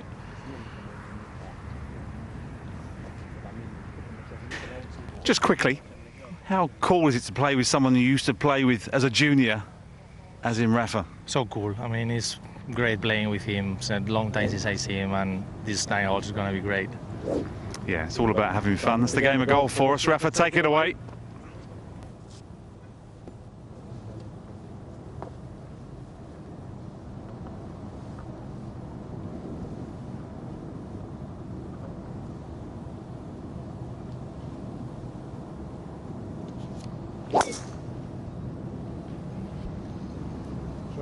Not a man who never misses a day in the gym.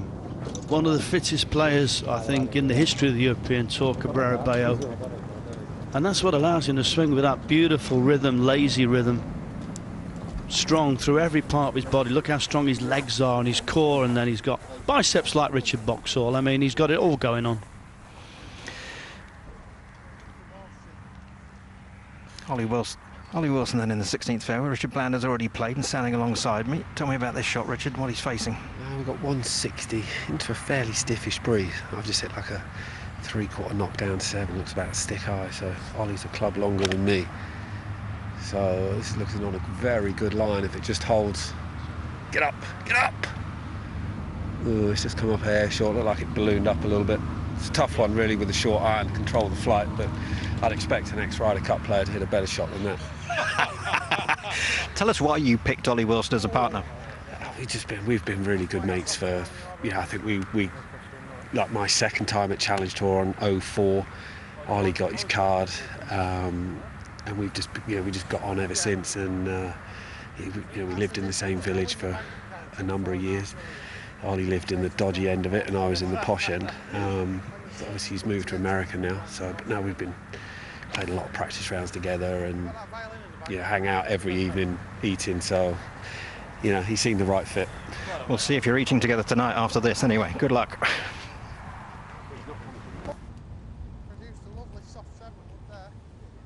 There is definitely a bit of stick flying about, isn't there? But that's what we love about, especially a scramble format. 2-man teams. Looks like, 7, maybe 8 under par is going to be set as the mark very shortly by Gavins and Shinkwin.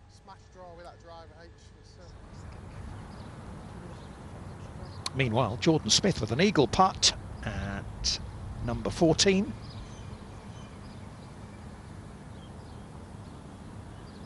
Oh, lovely. Dovetailing with his partner. Wonderful shot in from Marcus Armitage. A little birdie eagle run there, 3 under par. Still just about in touch with an amazing finish. Over to the 18th final hole. This is Alamaki, 4 and eagle to join the lead. Oh, good try.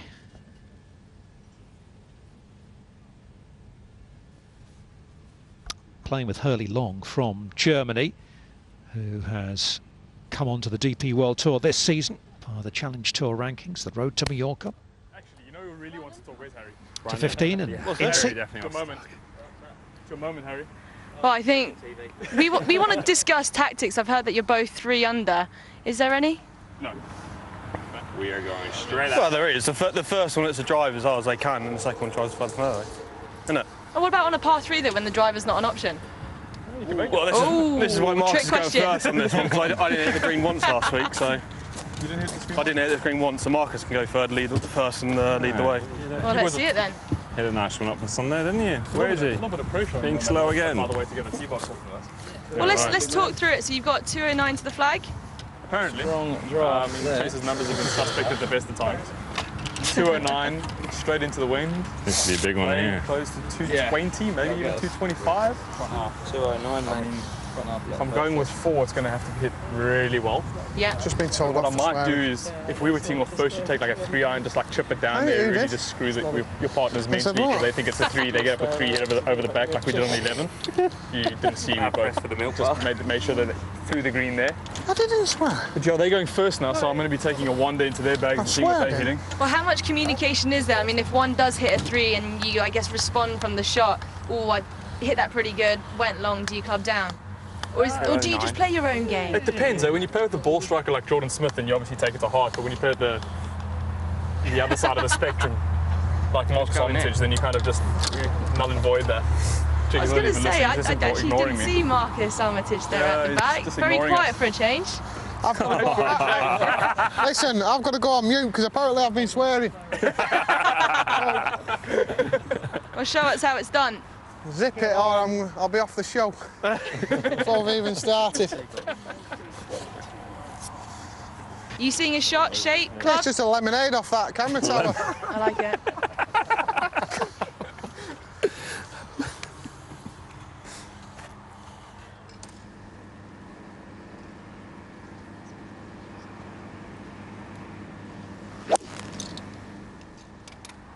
That would have been great if this cameraman didn't move. Oh, really?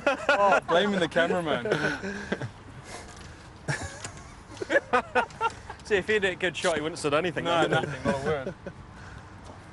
I'm struggling with 5 here. Well, yeah, I've got the body for it. Go back to your bag. Just a little lemonade. Smithy, what are we seeing here? I've got a 5-iron. I'm just going to hit a low one just on the TV camera, hopefully. All right. There hasn't been one person that's hit a 5-iron yet, so sun's out, guns out, I guess. We're not getting anywhere near it. It's a 2-shotter for us. I had 5 to the front and 2 I didn't hit the green once last week, so. With this Straight as long. clown as well.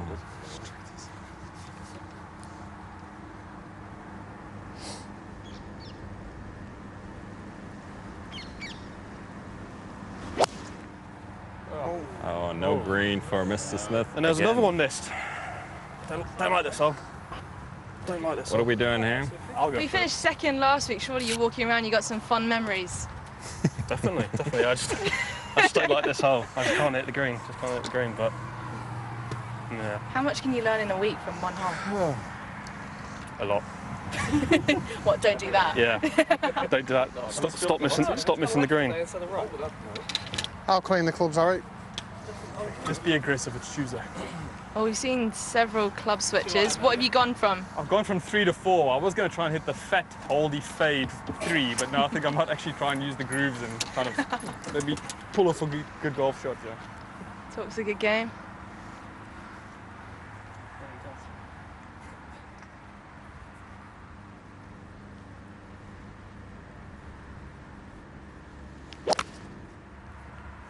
Draw. Trying to come round.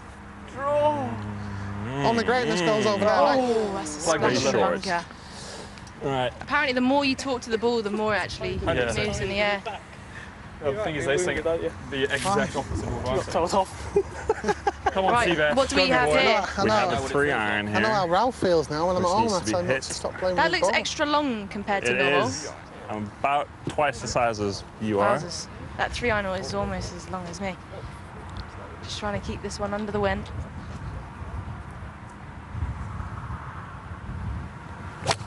Oh, snap hook. Wow, that's 4 left. left. Oh! Oh! That was good. That's what we call a Wesley Snipes. Good job, it's a Texas Scramble. Didn't work out for me there. Jeez. Again, I think that's the closest I've come to hitting the screen too. I love how every single one of us shouted for.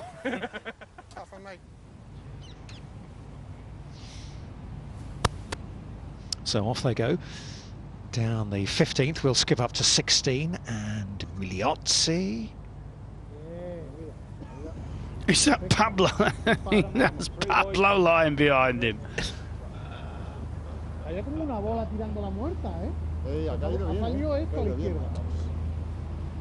may need to finish birdie eagle if they're going to have a chance of winning the Hero Challenge.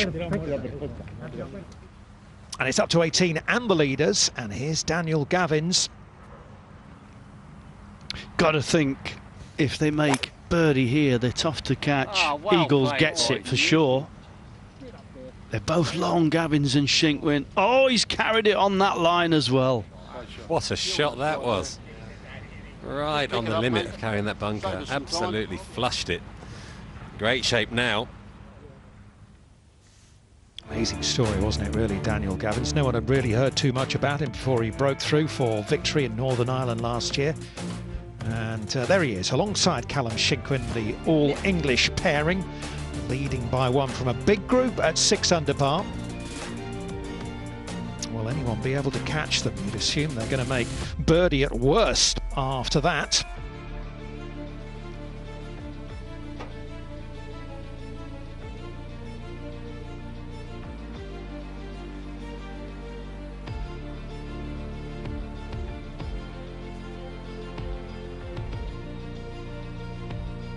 Raphael and Garcia Heredia bringing up the rear. All pass so far for them. That won't get it done in a scramble. No, it won't. You know, you've not had a good day if you play 9 holes in Texas Scramble level par. Gavins and Shinkwin have got eagle chances here. Par 5, the last hole.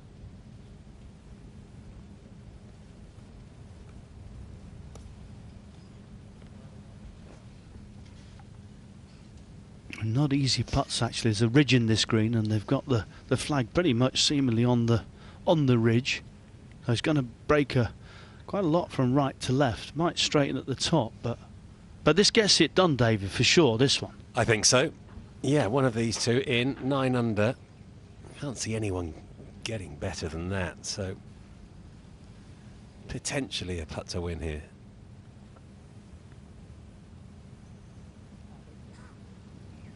You got a bit of a rush of blood to the head. Carried away.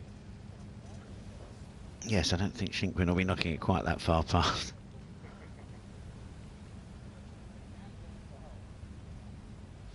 Ollie Hope, I'm going to say about this distance when he beat Kalle Samoya in Cyprus for his first win. Yeah, it was for an eagle as well at the 18th. Hopefully this one will be cozied up to the whole side. No further drama, please, partner. Oh, it's speedy. No, it's good. Oh, it's good. It's great. Oh, that stayed short.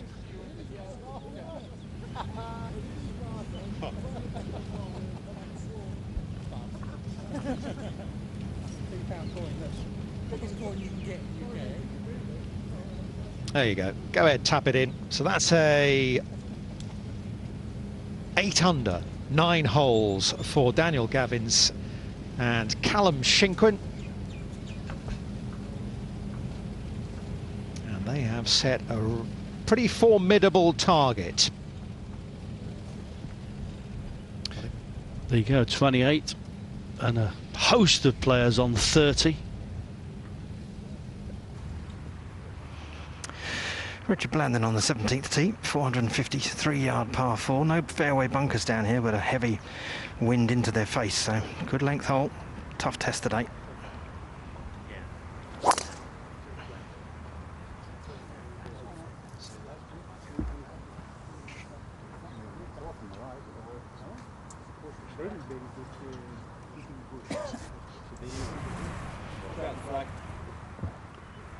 Ollie Wilson last to go. I've been hearing about this tremendous amount of work he's put into his game to get the extra length. We get an example of it here. He's got a technical player, Ollie. Thinks a lot about his technique and various positions he wants to hit during the swing. Richard Bland, more of a sort of, just give me one thought and I'll go. Many ways to play the game.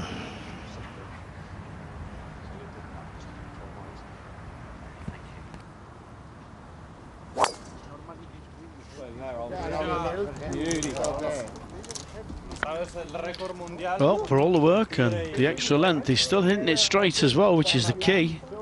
Looking to swing it very well, Ollie. Yeah, had a nice week last week, 10 under par, a little bit off the pace, but first tournament of the year for a lot of the players last week. And some solid golf being played by Ollie.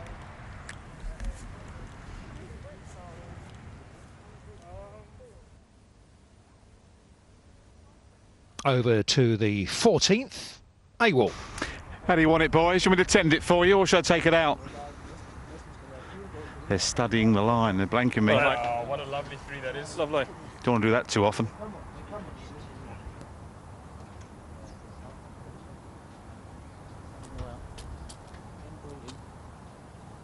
In it is. Downhill left to right. They've been studying this one for a while. Rafa's got about a 3-footer for a birdie, so all looking good. Some 40 feet. This will probably move about 3 or 4 cups left.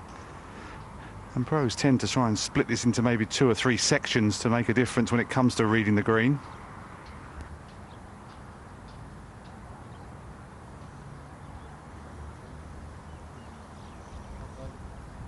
That's a really good marker.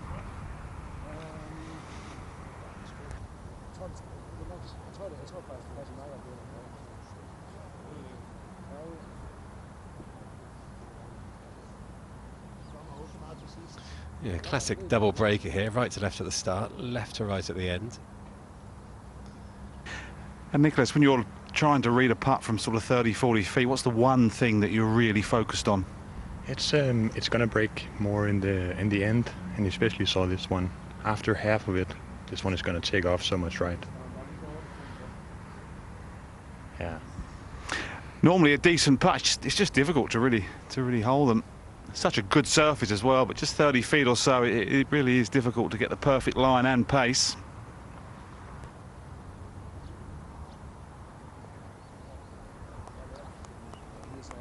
Three birdies in a row for Nicolai Højgaard and Nicholas Norgard Moller. They'll need a big finish as well. They'll need to go 4 under the last 4 to catch the leaders. I beg your pardon, 5 under, of course. 8 under leading the way. And a welcome birdie as well for Rafa Cabrera Bello and Alfredo Garcia Heredia. So they're off the mark finally. And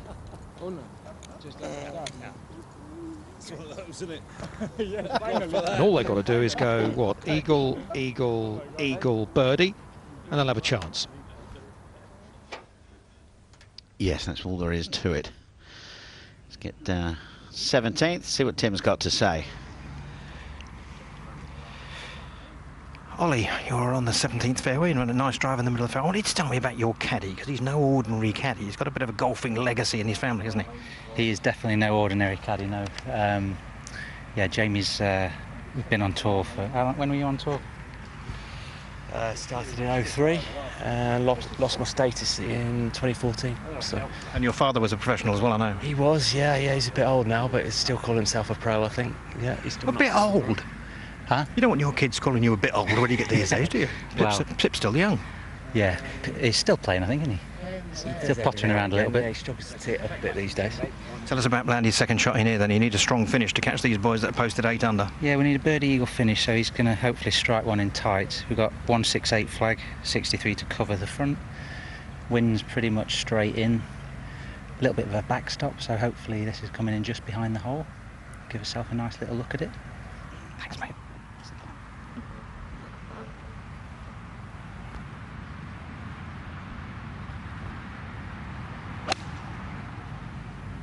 Oh, sounded a decent contact from Bland.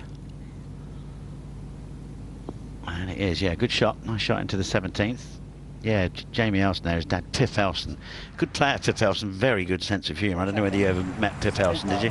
No, a bit before my time, boxing. Yeah, see, well, he was a little bit before my time as well, but yeah, very good sense of humour. Decent line. Started just falling to the left a little bit. Yeah, Nicolai, congratulations on last week. How does it feel to be back here? And I guess this is an innovative format, isn't it? It's not your normal practice round, but you get to have a little bit more fun with it. Yeah, it's fun. We out here enjoying it, having some fun, a little bit more relaxing before we start on Thursday again. Oh, Thursday, sorry. So yeah, we're having fun, and it's good to be a little bit more relaxed before going to battle again, so it's nice out here. I mean, you must know this golf course inside out now. I guess same golf course. Would you say it's slightly different conditions at all? Is it playing the same or not? It is playing pretty much the same. A little bit more wind now, so hopefully we're going to play in more wind next tournament. That would spice things a little bit up. But yeah, I'm really looking forward to play again. Right, well, we've got Nicholas in the back, wanted to hit a shot. Sorry. Quiet, please. Need to hold my signs up.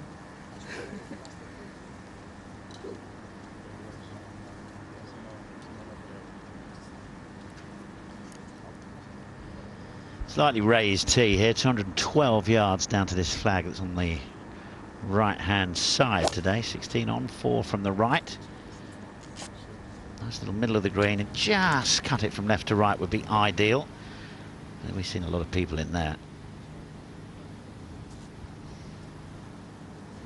Yeah, there's only about 4 holes on this golf course where these players would be happy with a par in normal, 72-hole golf conditions. This is one of them. Tough par 3.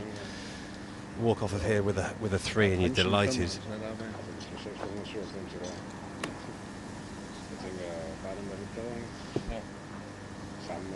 Well, I was just asking Rafa about the zip line, which is about an hour away from here. You're a bit of an adrenaline junkie. Is something that you would... I mean, we've got Nicolai now about to hit the shot. Doesn't matter, Incy, you keep talking, he won last week. I know, it doesn't really matter, does it? I seem to time these things perfectly. But yeah, back to the zip line, a bit of an adrenaline junkie. Is that something that would entertain you? Yeah, it'd be fun to do it. I don't know if I'll get to do it this week, but like, why not? Why not? And what else have you been doing here? I mean, the hotel's pretty nice, by the beach. I just got in this morning, so I live in Dubai. I spent the last couple of nights there with the family, and I drove up this morning, so playing golf, trying to play golf. Quite amazing when you actually realise the office space here. The wind's just picking up a touch. Just trying to keep the flight down.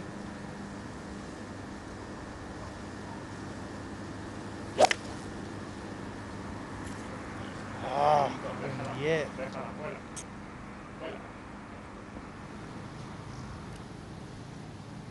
Still a tough game, isn't it, when you've got a long iron in your hand, in the wind? Yeah, it is. No, it's like you say, you'd be quite happy with the par on this every day. Have you seen that zip wire?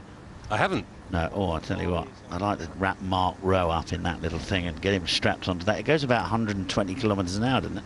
I'd enjoy it, Boxy, in all honesty. I Would think you? it's about 3.8 kilometres or something at 168 kilometres an hour. How'll you'd have a go at that? You're a bit of an adrenaline junkie. Oh, no, heights. I don't do heights. That would terrify me. Oh, height? You don't like heights? No, terrible. I can't even stand on a balcony over No, it. I'm the same. Up. Can't bear them. Rafa needs another good shot here. Found their first birdie at 14. Can he find the green? Sounded like a nice strike. Quality shot. It's strange though, Dave, isn't it? I mean, you could sit on an aeroplane and you'd be fine. Yeah, you don't want to start thinking about that. No. It's certainly not the job for us if that's what you start worrying about.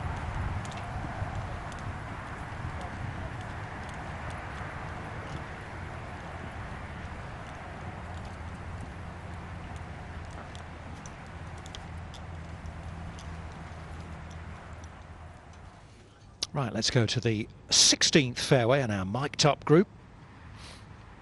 You flushed that, Smithy? Well, it was a hair putty, but had the right flight on it. Not gone long, is it?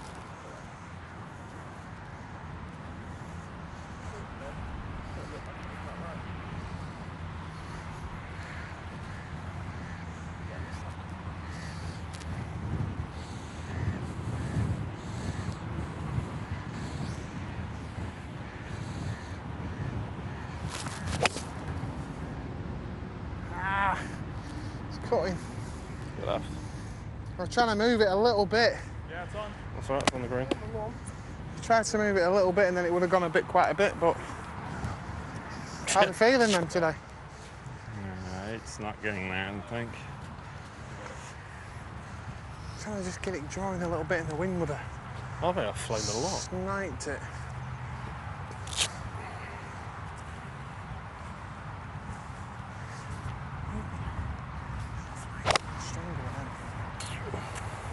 I know you pulled that, but Didn't hit it. you might want into thingy. Yeah, proper. I think we've flown a Well, lot. a good solid shot. Further right, Sebastian there, heart of the green. On the dance floor, Mr. Stone. We'll try and get as aggressive as I can. There you go. This one for you. How do you hit that, It was Sil? consistent. Very breezy. Okay. When it's breezy, swing it easy, right? A nice free swing now for Brandon. Free go at it. Can take dead aim. He'll knock it in the hole. That's it. Hold your line. Go! Go! Hold your line. Yes, sir. There you go. Shot. Yeah, Well, it was a good effort, wasn't it? Straight down the flag. Should have had a birdie there with 2 efforts. 6 or 7 feet. This is not the Shot way from I Brandon want. Stone. Huh? This you trained to be. no. It's not your fault. You look like Andrea There's plenty of, You're a jet ski. there's plenty of Sudoku in the back, mate. Yeah. I can't play a tournament without any Sudoku. Hey? Oh, if it points in. Oh, well, yeah. I've got them Nike boxes you bought, though. I run out of boxes because they're all at the laundrette. Did you? Did you buy the long ones or the shorties? No, I bought the shorties. No. Well, Richard Bland has just putted from 25 feet for birdie. Left his partner Ollie Wilson with the chance. Richard, tell us about that putt. Ollie said you were going with a line that was straight-ish. I'm not quite sure what that means. I've pushed it, but I think it's else knows these greens a little bit more. He said the grain's a little bit off the left, so he was trying to go right as well. So I think it's probably a left edge putt. So hopefully one putt Wilson will live up to his name here. He's butted very nicely today. Very nicely. Well, above average. You're very hard on him. They haven't gone in dead centre. That's the sort of nitpick about it. This is on a very good line break. Oh, unlucky. Yeah, he said left edge, didn't he? I think he set it off about a cup left, but one putt Wilson, that's going to stick, isn't it?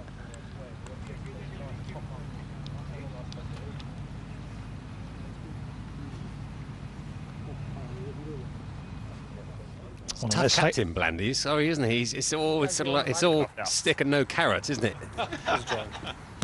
And unless they hold their second shots at the 18th, they cannot win the Hero Challenge. Thank you, Harry. Great shot. Thanks, guys. You thinking sort of up here, Marcus? Oh boy. What a boy. That man is trouble. Yeah. Definitely. On that mark? Yeah. Maybe a little bit above it. Yeah, I think it's on it. Okay. 3 under par currently. They need this one to go in, really, to stand any chance.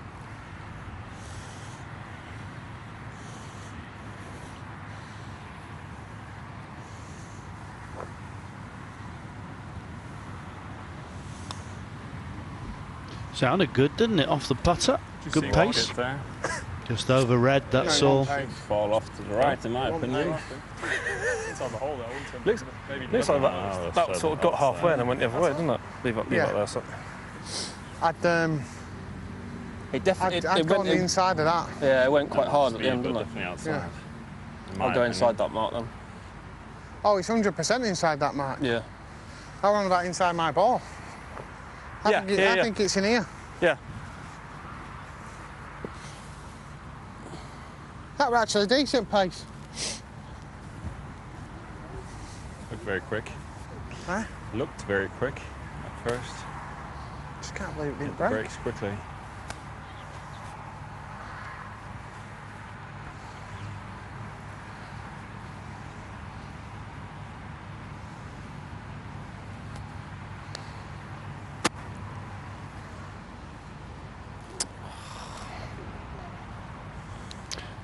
Maybe just the pace. That might have just turned in if it had been dead weight maybe, or 6-inch past pace.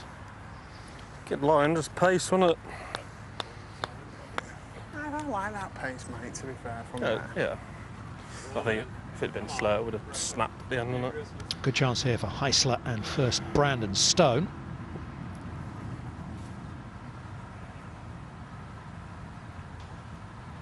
It was a good iron shot in, wasn't it? It was really nice how he played. A little low punch shot, sawn off, follow through to here. Oh, but the putt not as good as the second shot. Pressure back on Sebastian. That's interesting. I definitely wouldn't say it's outside the hole. I'd say at this point, dead straight, I'll do it. Finish with it. Yeah, it didn't look like there was much in there at all, did it? Huh? Did that? To start, it was just left of the hole. Went left. Grace. Left. Yes. My personal viewpoint.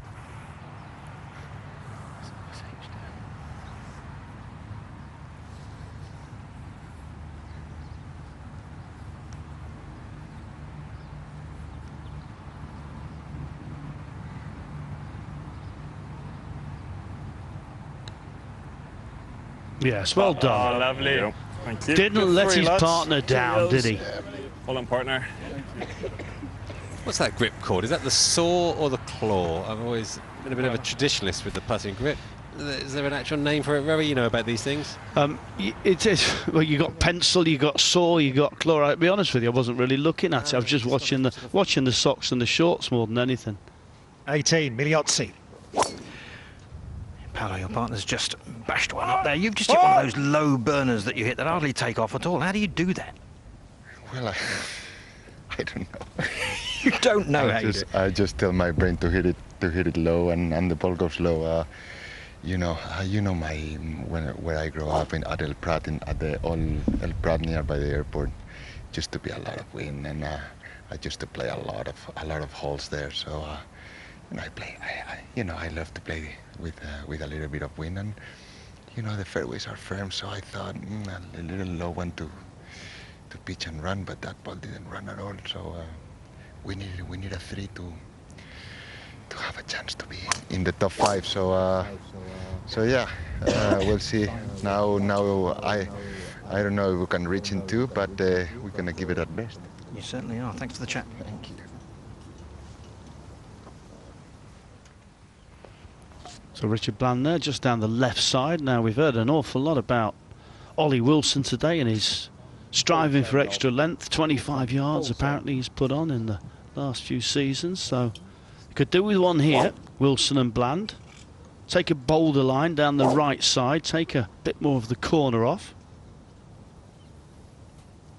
Yeah, you can see him sort of stepping into each foot's coming off the ground in the backswing and the downswing, trying to use the ground, as he said.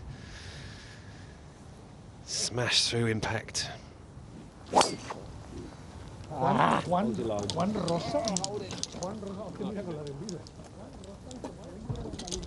And there's the result, straight in the agua. I think it is, yeah, straight in there.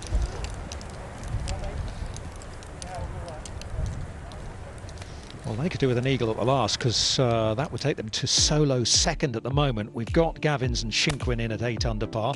Big group at 6 under. And Richard Bland and Oliver Wilson are in a group at 5 under par in this Hero Challenge, this special event, Team Texas Scramble at Alhambra.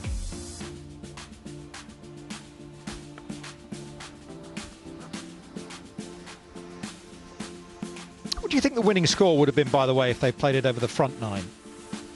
I think possibly if they play on just, I think what they got in the front 9, I don't think it would have been that much different, really.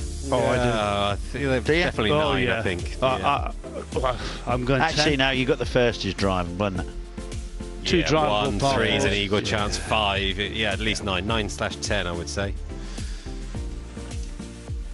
It is, of course, when you're playing in a normal round, you feel like you want to build your score on the front 9. There's no doubt about that. Pretty much everybody's said on the golf course, I think, David, at the start of the week, you'd like to be 4 under through the first 7 holes. That was kind of what people's sort of target was for front 9s. Played 2 shots easier on the first day last week, as I know the wind got up in the afternoon, but I think it's at least a shot hard, a shot and a half the back 9. Yeah, oh, for sure. Yeah, I was 4 over through 7, which was lovely. That's good work, David. Yeah, it's good work. Thank you very much. Must have been very breezy. That explains why you're in here, I guess. Pablo, chat with me. Yes, please. You played as an amateur in your first professional event with one of this group, but it wasn't one of the pros. Tell us. Yeah, when I was 15 or 16, I played with Guido's caddy. We are from the same town. He's from Barcelona. Obviously, he's older than me, but yeah, we played together. I think I beat him. Actually, on this group. He says he beat you. No.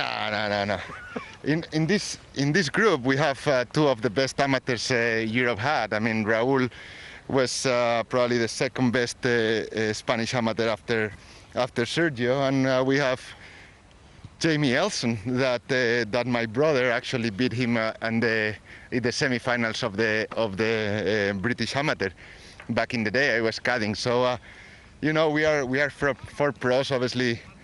Playing on the European Tour, but we have 2 of the best amateurs Europe maybe had in those days. So star-studded group out here. Yeah. Thank you for the chat, mate. Thank you. Yeah, following that, that win, I should say, for Alejandro, I think Pablo caddied for him at the Masters at Augusta. Yeah. What's that all about? On to the 17th tee steps Brandon Stone and co. Watches the golf on Friday. You'll like this bullet. It's Bobby Mac. So my missus is watching the golf. We were off in the afternoon on Friday. She's like, they kept on showing this guy on TV. I forgot his name. Like, man, the one that looks like a dumpling. Oh wow, indeed. And that's why it's my little dumpling. One that looks like a dumpling. Dumpling. I didn't think I were on the TV last week.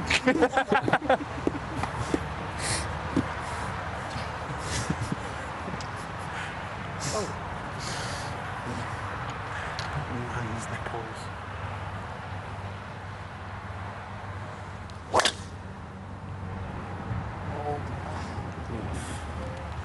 Yes. Yeah, that's all right.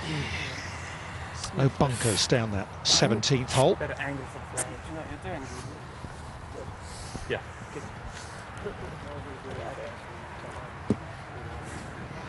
Fairway bunkers, I should say. Right, up to 18. Tim. Oh, I've just seen Pablo Larrazábal hit a driver off the fairway, and he's now trying to find his partner, basically a tee peg. He's trying to find a lie that he can hit driver off the fairway. Lots of debate.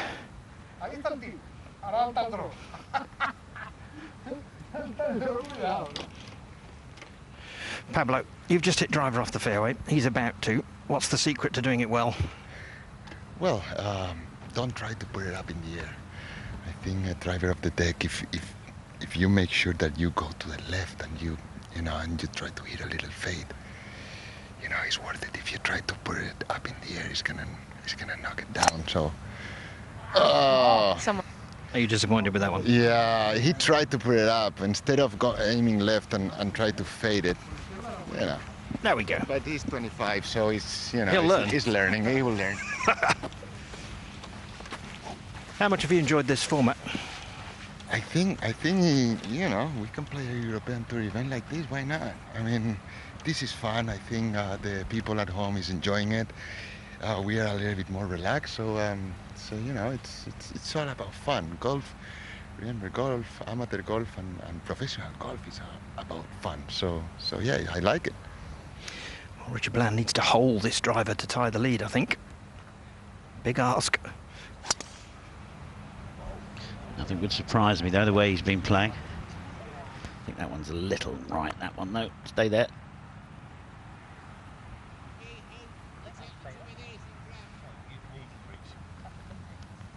Not a shot the guys play very often, driver off the deck. Yeah, it's kind of like 5 times a year, no more than that. Yeah, not too many. You normally hit it left to right as well. There's no right to lefters with the driver. I mean, the drivers nowadays, it looks like a block of flats behind the ball, doesn't it? Other than this guy, now, Ollie's had his problems over the years, he won't mind me saying, with the driver. And he's played, when he won the Dunhill Links, he was teeing it off the ground, tight link slides. There's no one better in the world with a driver off the deck than Ollie Wilson. Let's see what he can do. Richard, we're just hearing that your partner, Ollie Wilson, is possibly the best with a driver off the deck. Give us your thoughts. Oh, yeah, he played about 5 years without pegging it up. So I'm expecting this inside 6 feet, really. You're a tough man to please. Twizzle of the club, normally a good sign. Oh, what a shot! Oh, yeah, I tell you what, Hal, a good shout, and that was absolutely, well, shot of the day for me. Honestly, they come off like he's off a tee peg. It comes off like a normal driver. It's remarkable. Don't know how he does it. Do you want to? Shades of Sean Norris's shot in the tournament last week. So I'm now alongside Ollie Wilson, who just hit shot of the day. 15 feet, I'm hearing, Ollie, with a driver off the deck. But this is something you're used to doing, because Blandy's telling us you didn't used to use a tee peg at all. You were too tight to use them. Yeah, I had a few years hitting driver off the deck, but that's the first time I've hit that driver off the deck. Tell us about it, because we're just reviewing it on tape. Well, I'm really happy. I'm delighted with that. 276 front, 306 flag, in off the left. Just a good rip with the rogue.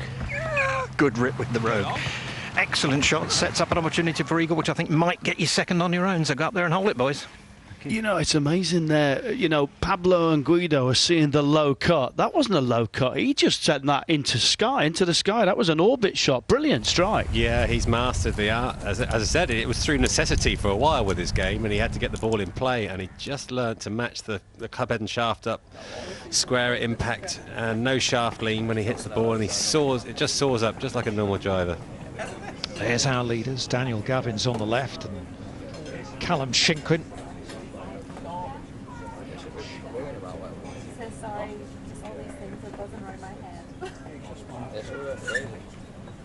Now, we haven't heard from Anthony Wall for a while, so let's check in with him at the 16th.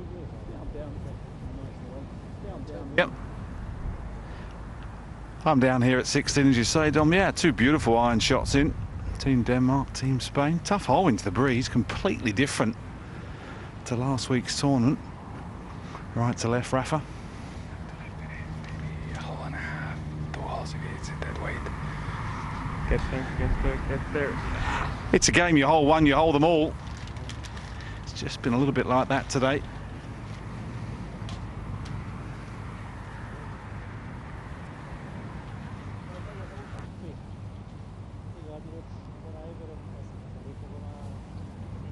What a wonderful start to 2022 it was, though, for Rafa Cabrera-Bello. Scherer's second place in the Rolex Series event in Abu Dhabi. Got that victory in Spain back end of last season, that having lost his card on the PGA Tour. He's on the comeback trail. He is, yeah, back to the DP World Tour, and it's been a good move for him. Confidence is up again. Too much speed on that one, but yeah, I mean, to Abu Dhabi, of course you want to win, but if you can come second in a Rolex Series event right at the start of the season, really does set you up beautifully for what's to come. 2 holes left to play for this mic'd up group. Money. Or 4 of the players, I should say. Smith, yeah, good shot on its way. Money. Well, they can birdie eagle will get them to 6. That was better. That was better. Yeah, taking the off that one last time. I just Second over. It.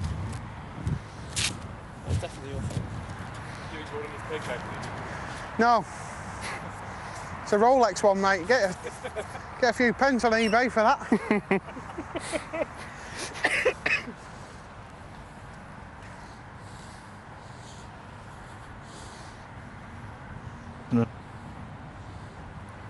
He'd like to buy.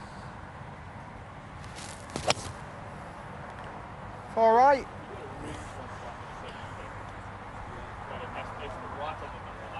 It's all right, mate. It's all right, mate. We'll take mine. Yeah, it's about time. Yeah. Hey. Pablo Larrazabal then chipping up to the 18th. His partner's knocked it into about 6 feet or so. And Pablo has done a similar thing. Just going to have a little chat with Ollie Wilson.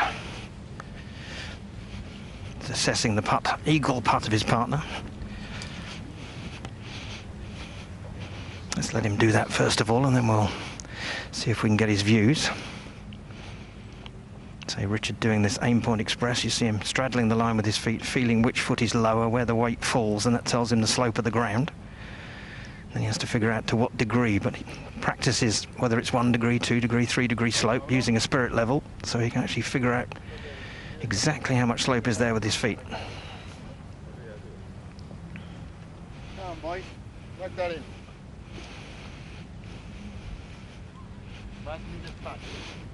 Ollie just 2/3 of the way down the line, having a look at the last 6 feet, something players do quite a lot, just to say, okay, when it's dying, which is when the ball is most influenced by slope, what's it doing in that last 6 or 8 feet?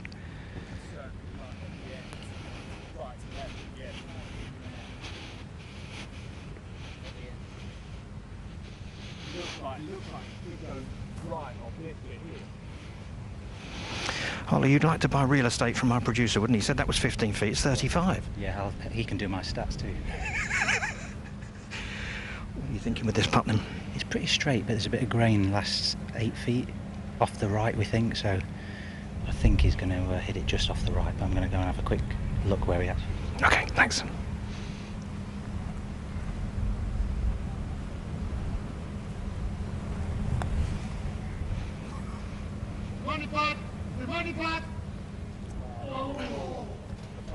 Yeah, good putt though from Bland. Straight in the end. Trying to go pretty straight. I don't know if it's the only thing. I don't know if it's moved. It slid a little early. I would probably think it might just be up the left side. And remember, this is for outright or solo second place. Worth a few dollars. Well, it is. It was $9,000 each. Not bad for a Tuesday out, is it?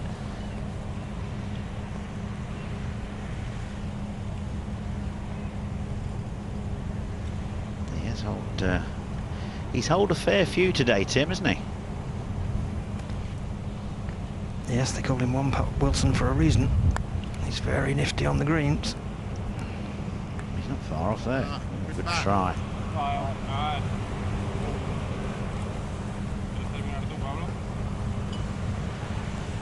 Well, there's a logjam in second place at the moment. What is it, 1, 2, 3, 7 or 8 people there on 6 under, 6 groups. Join the throng.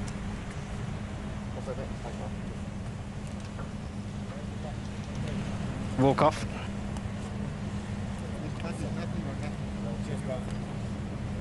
The guy putt, yeah.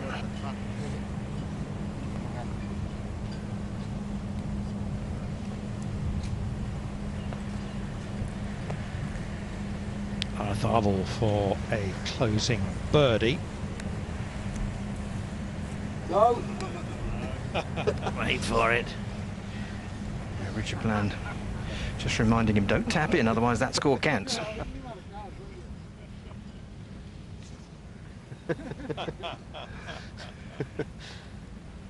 Still miss.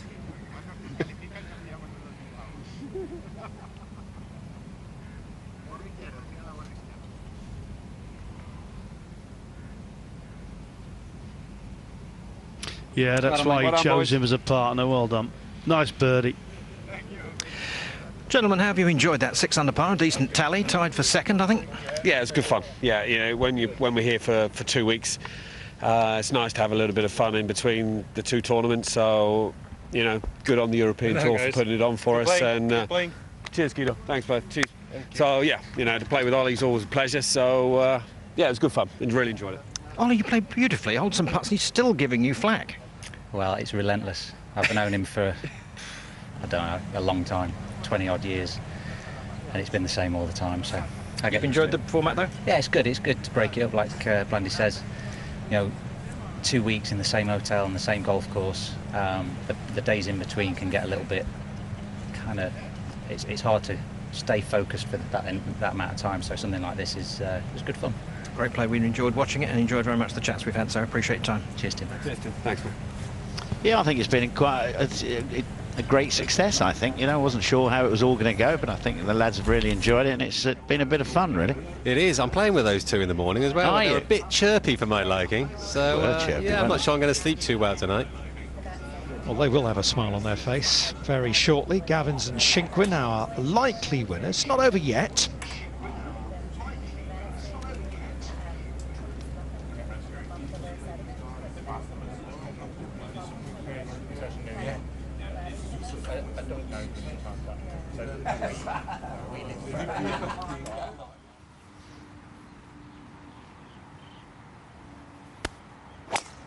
Two big drives by the Danes, straight down the middle, left half. This also looks pretty good for Alfredo. Yeah, right half, that'll play. Just teeing the ball down a little bit into the breeze, just trying to punch one out a little lower if possible. It's a strong breeze. It's played difficult this last few holes. Not like this last week. What's this for a bit of motion? Well-oiled machine.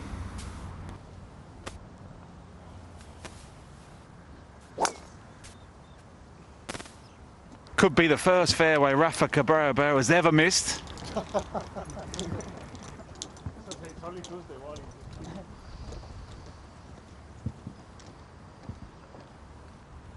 Rafa, come and say hello.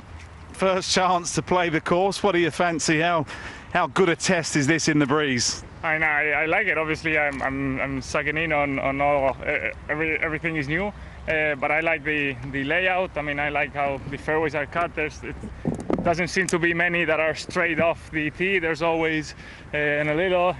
You want to shape the ball a little, and I haven't had the opportunity to pay a lot of attention around the greens, but there is some movement there. And can you see 20 plus under? I mean, that's pretty good playing. That was very good play. I mean, to be honest, it's I mean, incredible playing, especially if it's this windy. I mean, what the guys have been saying, with a little less wind, then the course definitely feels more scoreable than what it is right now. Yeah, absolutely. Having been out here for 4 days last week, it certainly feels tougher today. It should be a good test. If you had any goals, you won your home open last year, goals for the season. You played very well at the Rolex a couple of weeks ago in Abu Dhabi. What are the goals for the rest of the season? Yeah, I mean, I want to win again. No, winning is always really fun. So winning is it's a big goal for me, and I want to get back in the top 50 in the world. I think that when I play good, I belong in there. So that's what I'm trying to do. Good stuff. Thanks for hearing your thoughts. Brilliant. Yeah, always good to hear from Rafa Cabrera. Bayo, been around on tour for a long time now. You must have played plenty with him, Dave. I have, yeah. It's a swing that's never changed, really. Came out with a great golf swing, struck the ball well, hits it very straight, and is very cleverly not deviated from that style at all. So very few ups and downs in his career, pretty steady all the way. Nice putt from Brandon Stone there for a birdie. That gets him and Heisler to 5 under par, hole to play. So eagle for 7 under. They could sneak into second place on their own with an eagle at the last and knock out that massive group on 30. Ever-growing group.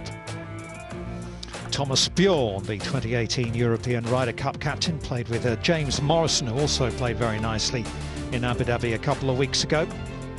Sami Välimäki with Hurley Long, Challenge Tour graduates, the two Scots together, Forrest and Ramsey.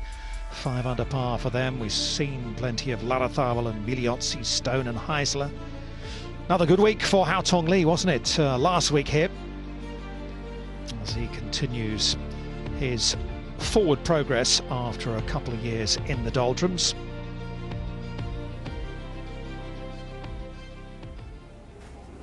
As our leaders sit and wait. Just a couple of groups out there. So you're playing tomorrow morning, David. So how much of a look? You played last week. You'll know the course. What are you trying to do at this stage? You just gonna have a money match, you guys, tomorrow or something? Yeah, we don't play for money against Blandy. He's got too much. That would be very dangerous. We'll probably play for a fiver, I guess, going around, fiver or a tenner or something. Yeah, keep it light and fun. We know the course now. You know, I've worked out everywhere I shouldn't go on the golf course last week, so try and find the cut surfaces in the morning and yeah, nice casual round.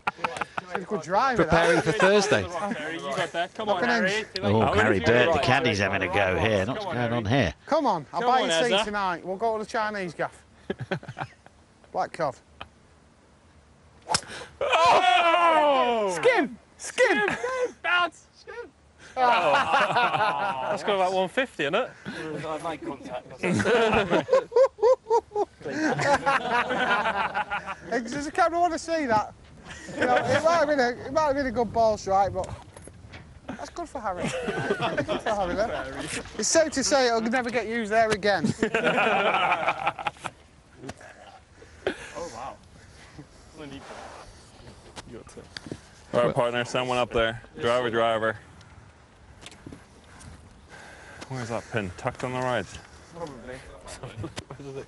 Right here. Little soft cool.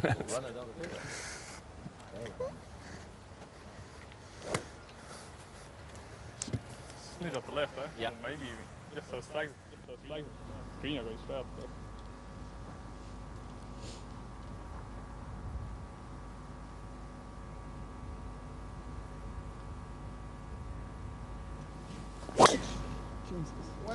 Safety first. Sit down. Well, that's not the line you want to see off the shot tracer. It's okay though. Left rough. What rough there is. Well for a driver. Barely a bit of semi, really. To be fair, that was Harry's ball fly too. I've been strike that. Just making it easier to hit driver. Getting it up in the rough there on the good tactics there from the South African. You're right, Dominic. Seb, tallest man on tour. A bit taller than Chris Wood, I think. Doesn't have to do much to shift it out there 320 yards. Jordan's boom. Jordan's absolutely done. Chance you go. Bounce hard. There you go. Lovely shot, boy. Nice. Oh, that's an absolute perler. That is good, yeah. Sehr gut. I'm getting a good angle of this one. Show me something, buddy. Yeah. I have to get more around there, mate. Setting up over there, setting up over there.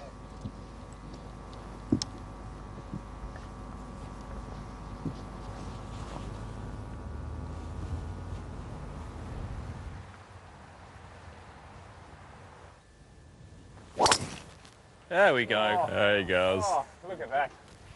Oh, that was a beaut. Bullet is back. It just needed H's strike to sort it out. Just pick it up there, Jody. Come on, start at the... If you don't get past that, you're getting us dinner.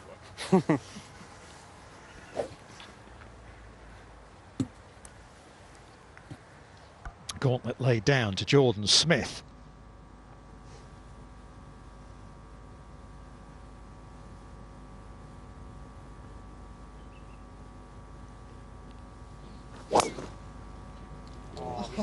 It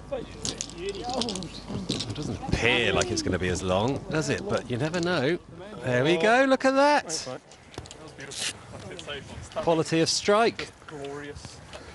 That's a big drive. The Fox, Brian. It's going to have to be another one of those off the deck, isn't it? That's Gary, it's Harry's Fox. It's Harry's Fox. Well, no, he was in the same situation that he drove up. You know, didn't speak to me, you know, didn't call me or anything. So he would have seen me, or he might have a chance of seeing me. But he just, you know, we know where he lies, you know what I mean? We know what type of person he is now. You know, it's okay though, you know.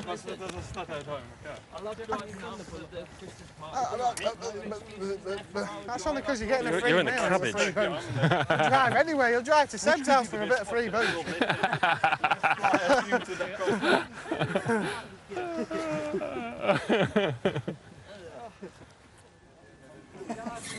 He's good value, isn't he, Marcus? I was going to say, he's actually not in a very good mood today. He's normally much more lively. Is he more lively than that, is it?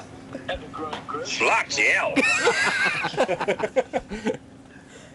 What the hell was that? It's you. Not quite sure who that is. Callum Shinkwit is FaceTiming or video calling, but he was a little surprised to see his own face so large in the television screen back home. It is looking like a victory for the English pairing, though, of Shinkwin and Gavins.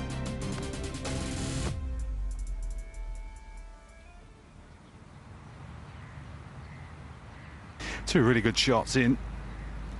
Moller with a birdie putt downhill, just putting through his shadow. That's never easy. Just a fraction down the hill. I fancy this one. Did some good shots in this group, just haven't quite. They've done that a lot. And that's the nature of the beast. Every now and then, that's the business. You've got to just keep plugging away. Superb drive by Nicolai and his partner Nicholas, to be fair. Got a son called Nicholas, after the great Jack Nicklaus. Must ask him that before we finish. Now, has he learnt? Left to right, bit of breeze in it as well, bit of grain off the left. Sounds quite difficult.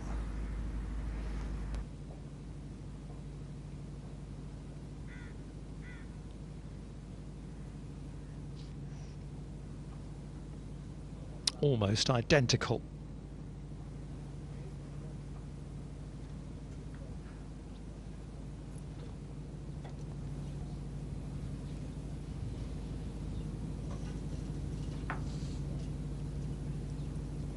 I'm standing directly behind Rafa here. A little bit of an open stance. That means he's aiming a little left, putting down the line with his shoulders. Trying to start this one maybe a cup outside the left. He uses that as his visual. Just trying to just gently roll it in on the clock face at about 7 or 8 o'clock.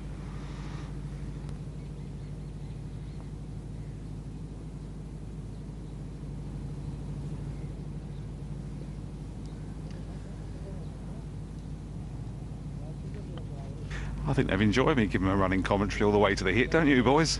Yeah, I bet Nicolai's been getting that. This bloke keeps following me around. He's there on every tee shot. The Rafa's smiling away.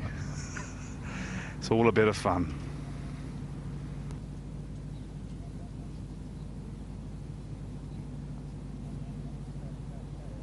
Break.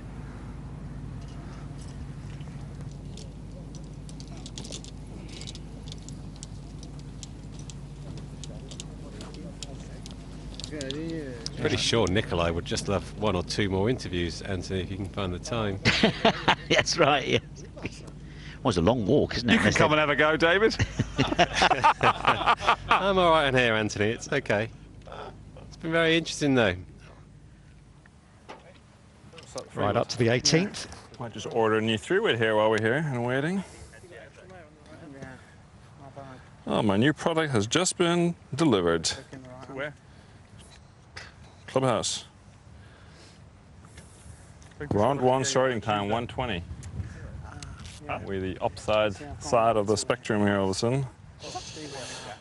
First round tea time. It's the first time he's actually since you worked for him, isn't it? What's this? That's the first time he's actually since you worked for him. What? We go for dinner. D1.5. Tea times all come through now on on your phone and stuff, don't they, Dave? They do indeed. Yeah, long time from having to look at that notice board that we all had to look at. Lorenzo Well, scroll down. Mr. Stone, Tuesday, and Jimmy Tuesday Johnson. afternoon. The times come out. Text message as well comes your way. Last out. Still managed to miss my tea time in France a couple of years ago. Morning or afternoon? It was a morning time, but I was staying on site. That's a bad one. It was a really poor one to miss, in fairness. How many fairways have we hit with that anti? Only did it once, though. Anti-lad? Not bad in 27 years. No, once is enough, isn't it? Oh, we missed one, didn't we? We hit the 10th. Yes. Missed. When you say 13 missed your tee, were you in the hotel still, or had you made it out onto the property and were just late to the tee? No, I thought I was off at whatever 10:10, and I was off at 5:07. 10:05, something as simple as that, and just. That is. There we go. Pete the Pro was on the bag. Yeah. Pete used to be a member at my club, Camberley Heath. I made a 4 on the 10th at Paris National, and fuming obviously because I nearly got disqualified. Anyway. 4 net 6, obviously with a 2-shot penalty. Yeah. And I heard someone shout, "Good 4!" And that was my caddy, Pete. I said, "What do you mean it was a 4? It's a 6." He said, "Well, but we're here." And he's been on tour 30 years, didn't realise there was a penalty for being 4 minutes late. It wasn't a great day. He sacked himself on the 14th. Did he? Yeah, after a mystery. Oh dear. I had him back though.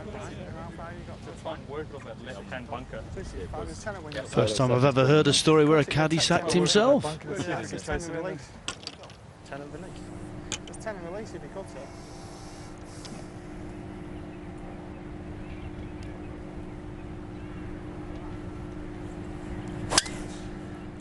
Four left.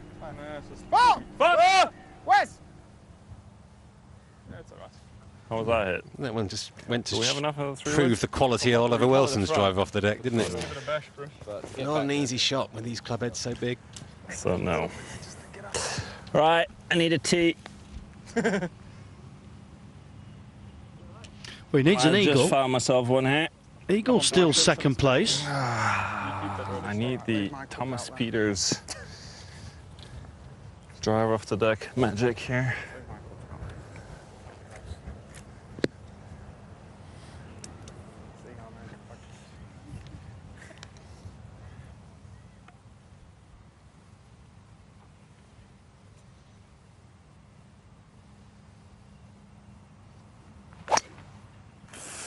That's not it. Go!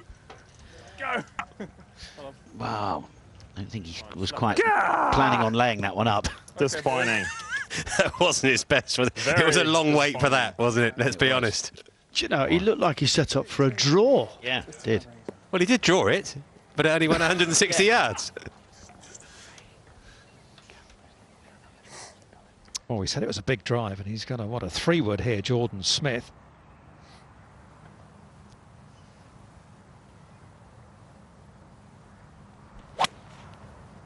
Effortless power, wasn't it, that tee shot?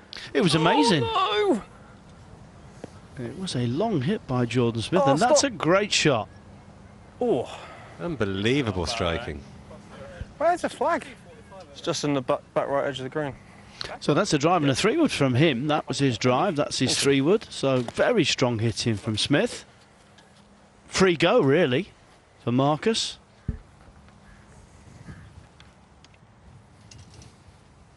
Gentle puff of wind from the left, you can see there on the flag poles. Aiming well left. Oh, yeah. Come on, the bullet. Come on, the I'm here bullet. all week. Oh, hit the. Oh, what a shot, Marcus Armitage. grandstanding at the 18th. You got one. You got one clap. Can't get any money for that one. It's not a Rolex. I know. Is that Chance for them to close out with an eagle 3. That will get to 5 under. Permanently for the next day. Share a 10th. No, nobody's safe. Nobody's safe.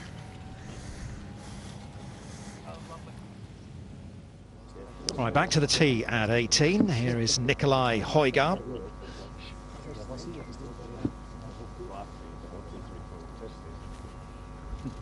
Different line he takes, and he has the power to reduce it to a drive and an iron.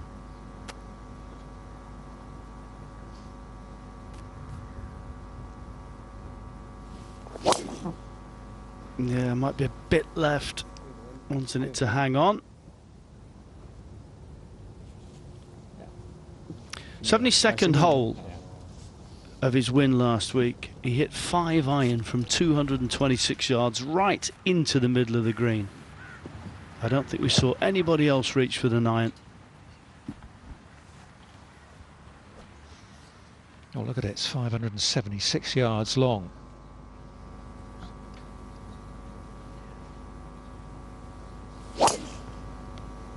Yeah, just trying to cut it a little bit, Mark. Wind off the left towards the water. Just a beautiful finish. Good back nine, strong back nine.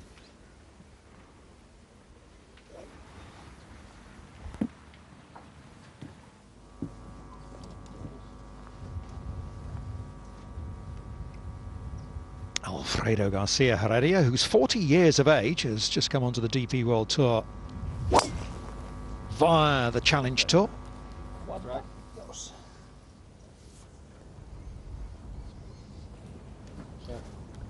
He'll have really loved this. Garcia Heredia playing alongside the Spanish Open champion, and I'm sure Rafa's one of his heroes as well. Really enjoyable for him. Rafa just getting to know the course for the first time. Well, he's getting to know the back nine anyway.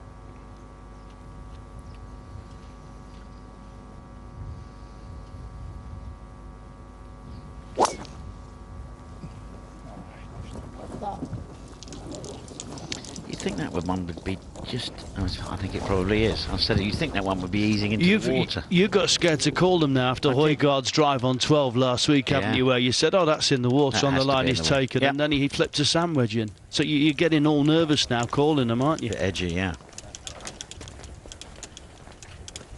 Yeah, who knows? He's worked out where not to go on 18 with a tournament coming up in 2 days' time. Hopefully he can wash that out of his mind by the time Thursday comes around. Daniel Gavins and Callum Shinkwin continue to sit and wait. But they are going to win this now, aren't they? Can't be caught, can they? Not unless there's no. Oh well, if they had a hold second shot from Stone and Heisler have already Heisler. played, haven't they? Oh yes, they have played. Well spotted, Dom. You should do this for a living. How far can we go? Got this far. Yeah, they were the smiles of our winners by the looks of it. So a slow start, didn't we? A nice way to spend a Tuesday afternoon. As you mentioned earlier, career-changing moment last year for Daniel Gavins, winning in Northern Ireland. Brilliant. Solidified his place on the DP World Tour.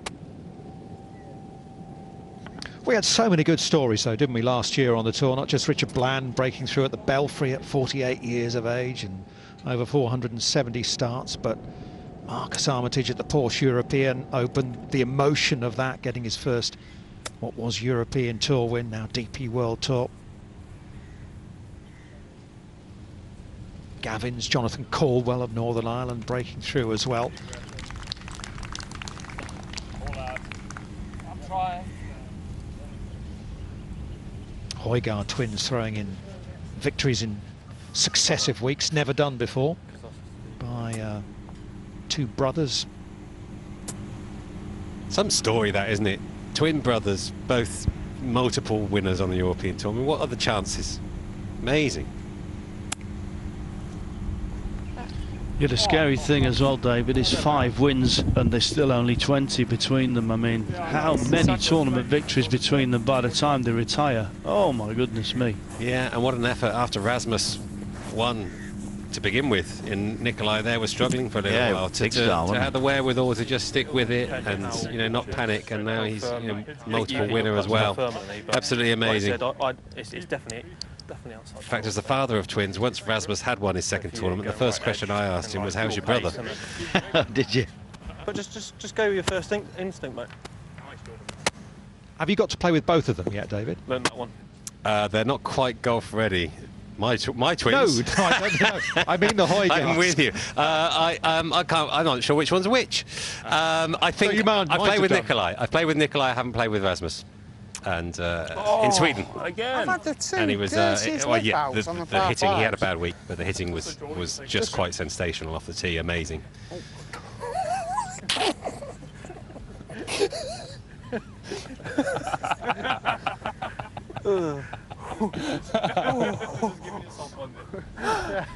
Just a bit. So anyway, where did you go there then? Right edge. I went right edge. Obviously, I've hit it at 2.5 foot past pace, 3 foot past pace. Oh, a bit tender. Yeah, a little bit tender.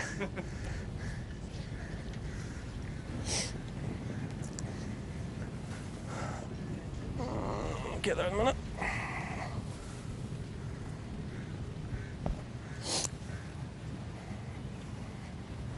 Could be some eagle, this. Yeah, all on his own. Beautiful. Yeah.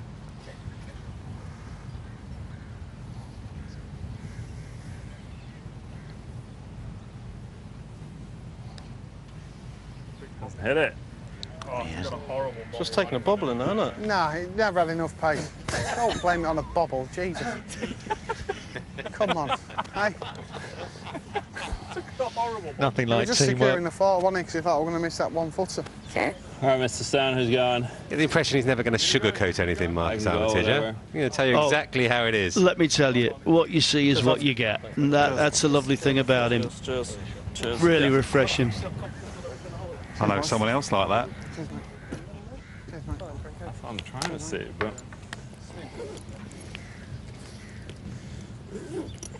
I say, Anthony, they're probably getting those mics off pretty quick, I would think, when they get off here. Yeah, I think they've done pretty well, don't you? Yeah. Certainly a different ball game.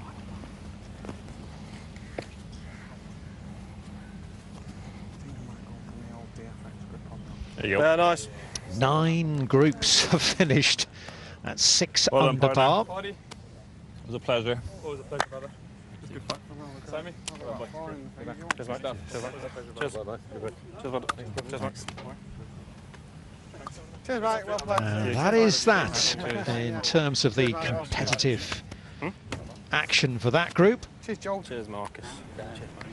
And the victory is confirmed for Daniel Gavins and Callum Shinquin.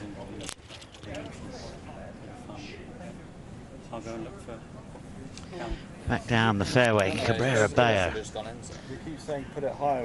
What a beautiful upslope, Richard. Yeah. 275 to the front. Good par 5. Really is. The Danish guys have done them by a good 50 yards. That's what you're dealing with nowadays. Doing all we can. I'll start the signal. Yeah, full signal, we're breaking up. What? I can do some table dancing if you want. Would you mind moving that chair for us?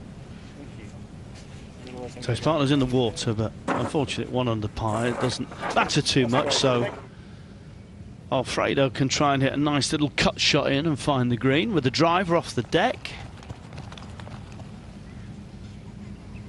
A little bit of Spanish bunker play to come.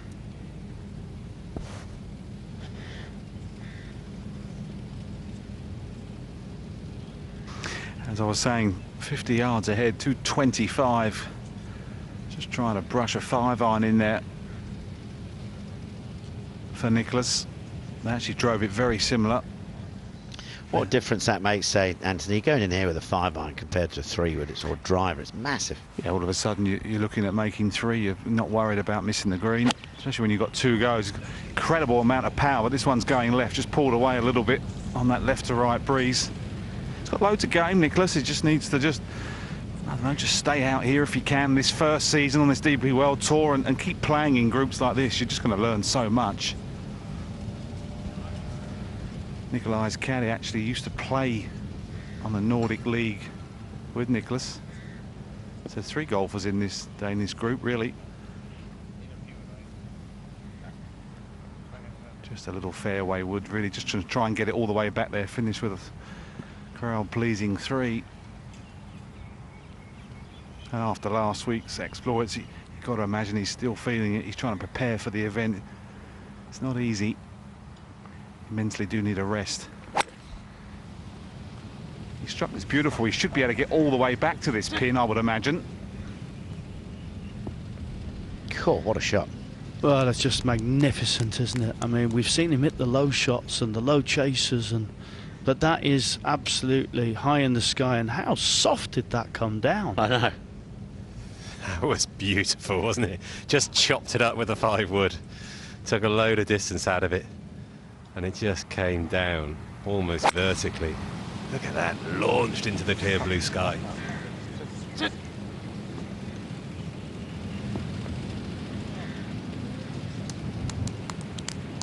God, it'd be nice to be able to hit it that high. You know, that sort of club. I mean, it really is. It's a joy to watch, actually. Yep, talented boys, and when it all comes good and they're in play, then you know, anything is possible for both Hogarth twins, no doubt about that.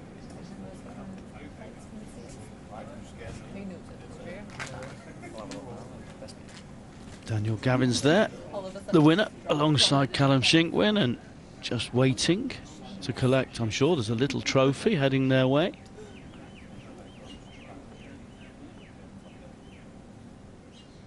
There's certainly a nice check. Well, they can buy themselves a trophy then. Nothing better than getting a trophy, is there? You know, when you win something, it's nice to get a trophy. Not a bottle of champagne. I mean, of course, money's nice. It's nice to put something on the mantelpiece, Tom.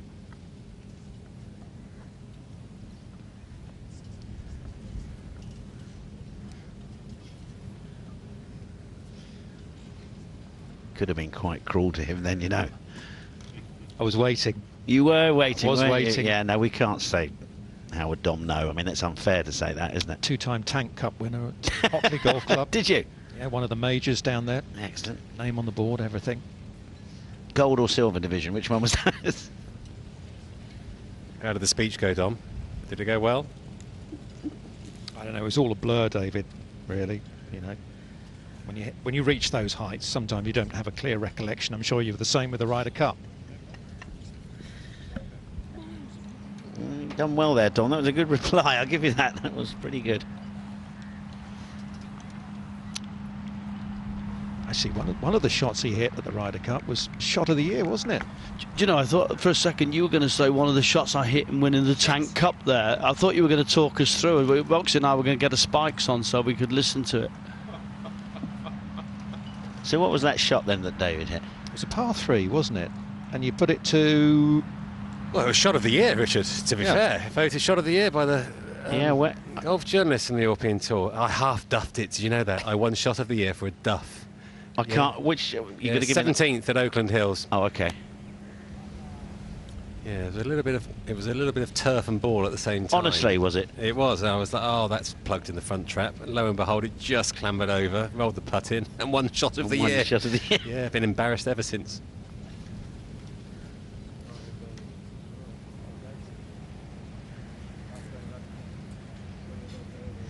Tide has definitely turned, hasn't it? In terms of the Ryder Cup, though, since Oakland Hills, that was a thumping victory for the European team. I wouldn't say the tide has turned. Let's not be too negative. You know, there's just one little victory there for the US team last year, but that's just, you know.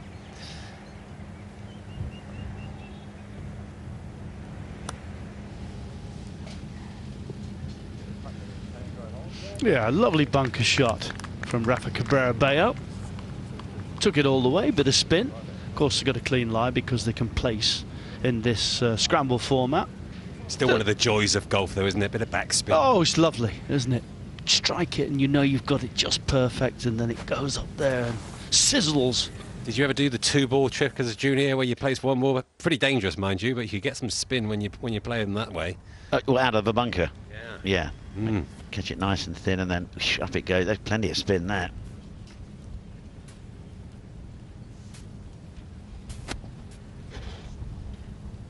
Well, you've had quite a busy sort of day there, Anthony. Today, have you enjoyed it? He's fallen over. No, he's gone to the clubhouse now. It's time for lunch. Job done. Well, this would clean things up nicely, wouldn't it? After that tremendous second shot, can he ram it in the back of the hole? He can't. Leave the glory to his partner, hopefully.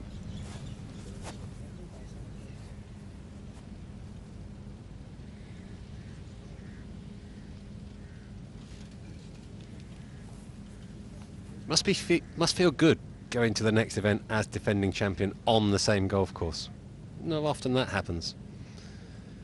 No, it'd be kind of hard to bet against him next week, because he's just outside the top 50 in the world, and so much now for top 50 in the world. I mean, as his partner just slides it by on the left side, but he'll have enjoyed it, and he'll have got a lot of a good learning process, isn't it? That's what this is for him, finding his way. Strong player, very physically fit. Norgard, Moller, nice. They've enjoyed it. It's been fun. It's been a great format. Really has been a massive success. Yep, I have to agree with you there. I think anyone was quite sure how it was going to work out, but it has worked out very well.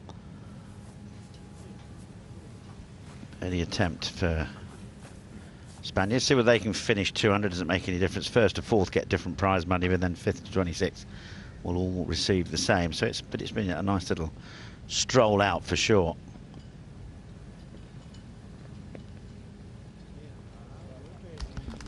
Finished off the good bunker shot.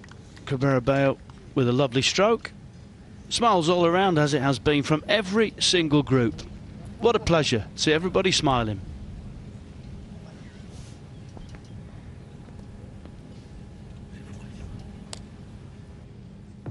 Yeah, we've had a lot of different hero challenges, haven't we? And I hope you've enjoyed this 9-hole Texas Scramble 2-man competition, team competition. And our winners are Daniel Gavins and Callum Shinkrin, the Englishman. 8 birdies, just the 1 par. That came at the 17th to win it by a couple of strokes over a big group at 6 under. And we can hear from our champions talking to Incy. Callum, Daniel, congratulations. You are the 2022 Hero Challenge champions. How does it feel? How's it feel, Colin? It feels fantastic, doesn't it, Daniel? Fantastic. Oh, yeah. no, it feels great. It's a bit of fun today. Glad that I think it was the tour and the Hero. The Hero? I thought the Hero Challenge people who put it up for us today, because obviously we're here for 2 weeks, and it was great for them to do it, and obviously play with Danny, who's a friend of mine as well, so it was good fun. And they were striving towards being as innovative as possible, and obviously this is a first. You've got the Texas Scramble. How much more enjoyable is it when you can just have a bit more fun, I guess, in a kind of an off day, right? Yeah. I mean, for me it was kind of looking at the course, because I didn't see it last week, so I didn't play it, but yeah, it was a lot of fun. It was just nice to get out and have a laugh and see the course, yeah. You had a hot start, 7 birdies in a row, 1 par, and then finished off strong again with another birdie to finish 8 under. Did you guys have a number in your mind at all beforehand, or did you just agree, come on, let's just see what we can do? Well, the experienced caddy in Andrew, the 8th Sutton, he said 10 under was going to win. Yeah, we went for 10. He was wrong. But we were quite annoyed when we parred the 17th, weren't we? We wanted to bird every hole, but yeah. Well, set the bar high and then just see what you can do. Well, congratulations again, and well done. Thanks a lot. Thank you very much. Well done indeed. They set the target, and in the end they couldn't be caught. This is Sweden's Christopher Broberg as we take you through some of the best action out there today.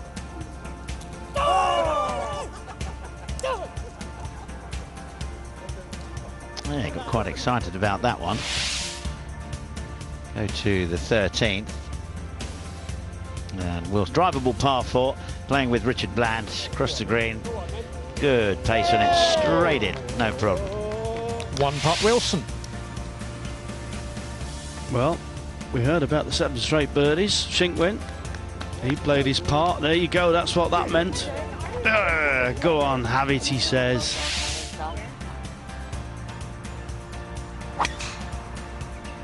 Driver off the deck from the rough. Pavon coming in, scampering up the green. Beautiful second shot to the final hole.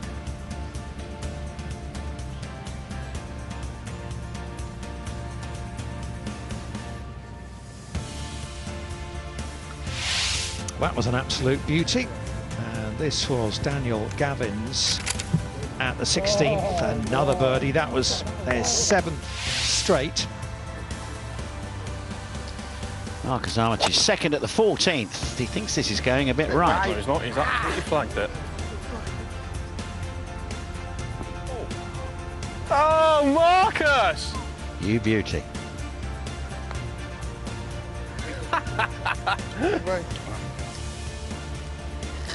Cheers.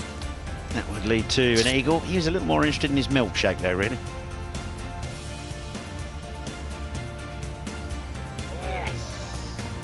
There you go, duly dispatched by playing partner Jordan Smith.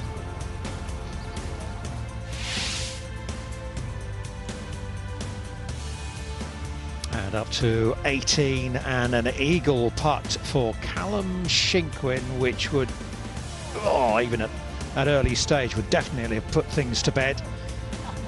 Easiest of birdies. 8 birdies, 1 par, 28 shots over 9 holes for Shinkwin and Gavins in this scramble format to win it by 2.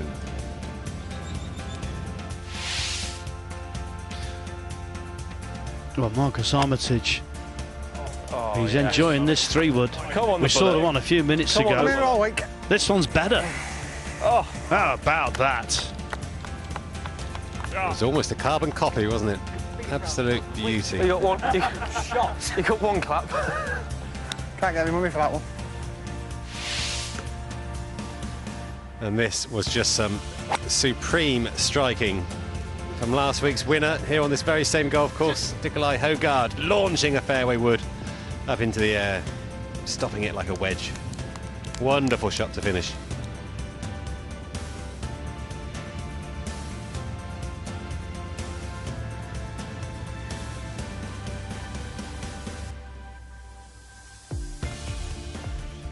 So just to confirm it for you, Gavins and Shinkwin by 2 from that big group at 6 under par in this Hero Challenge. As the guys have said, we've had some fun out there in this scramble format.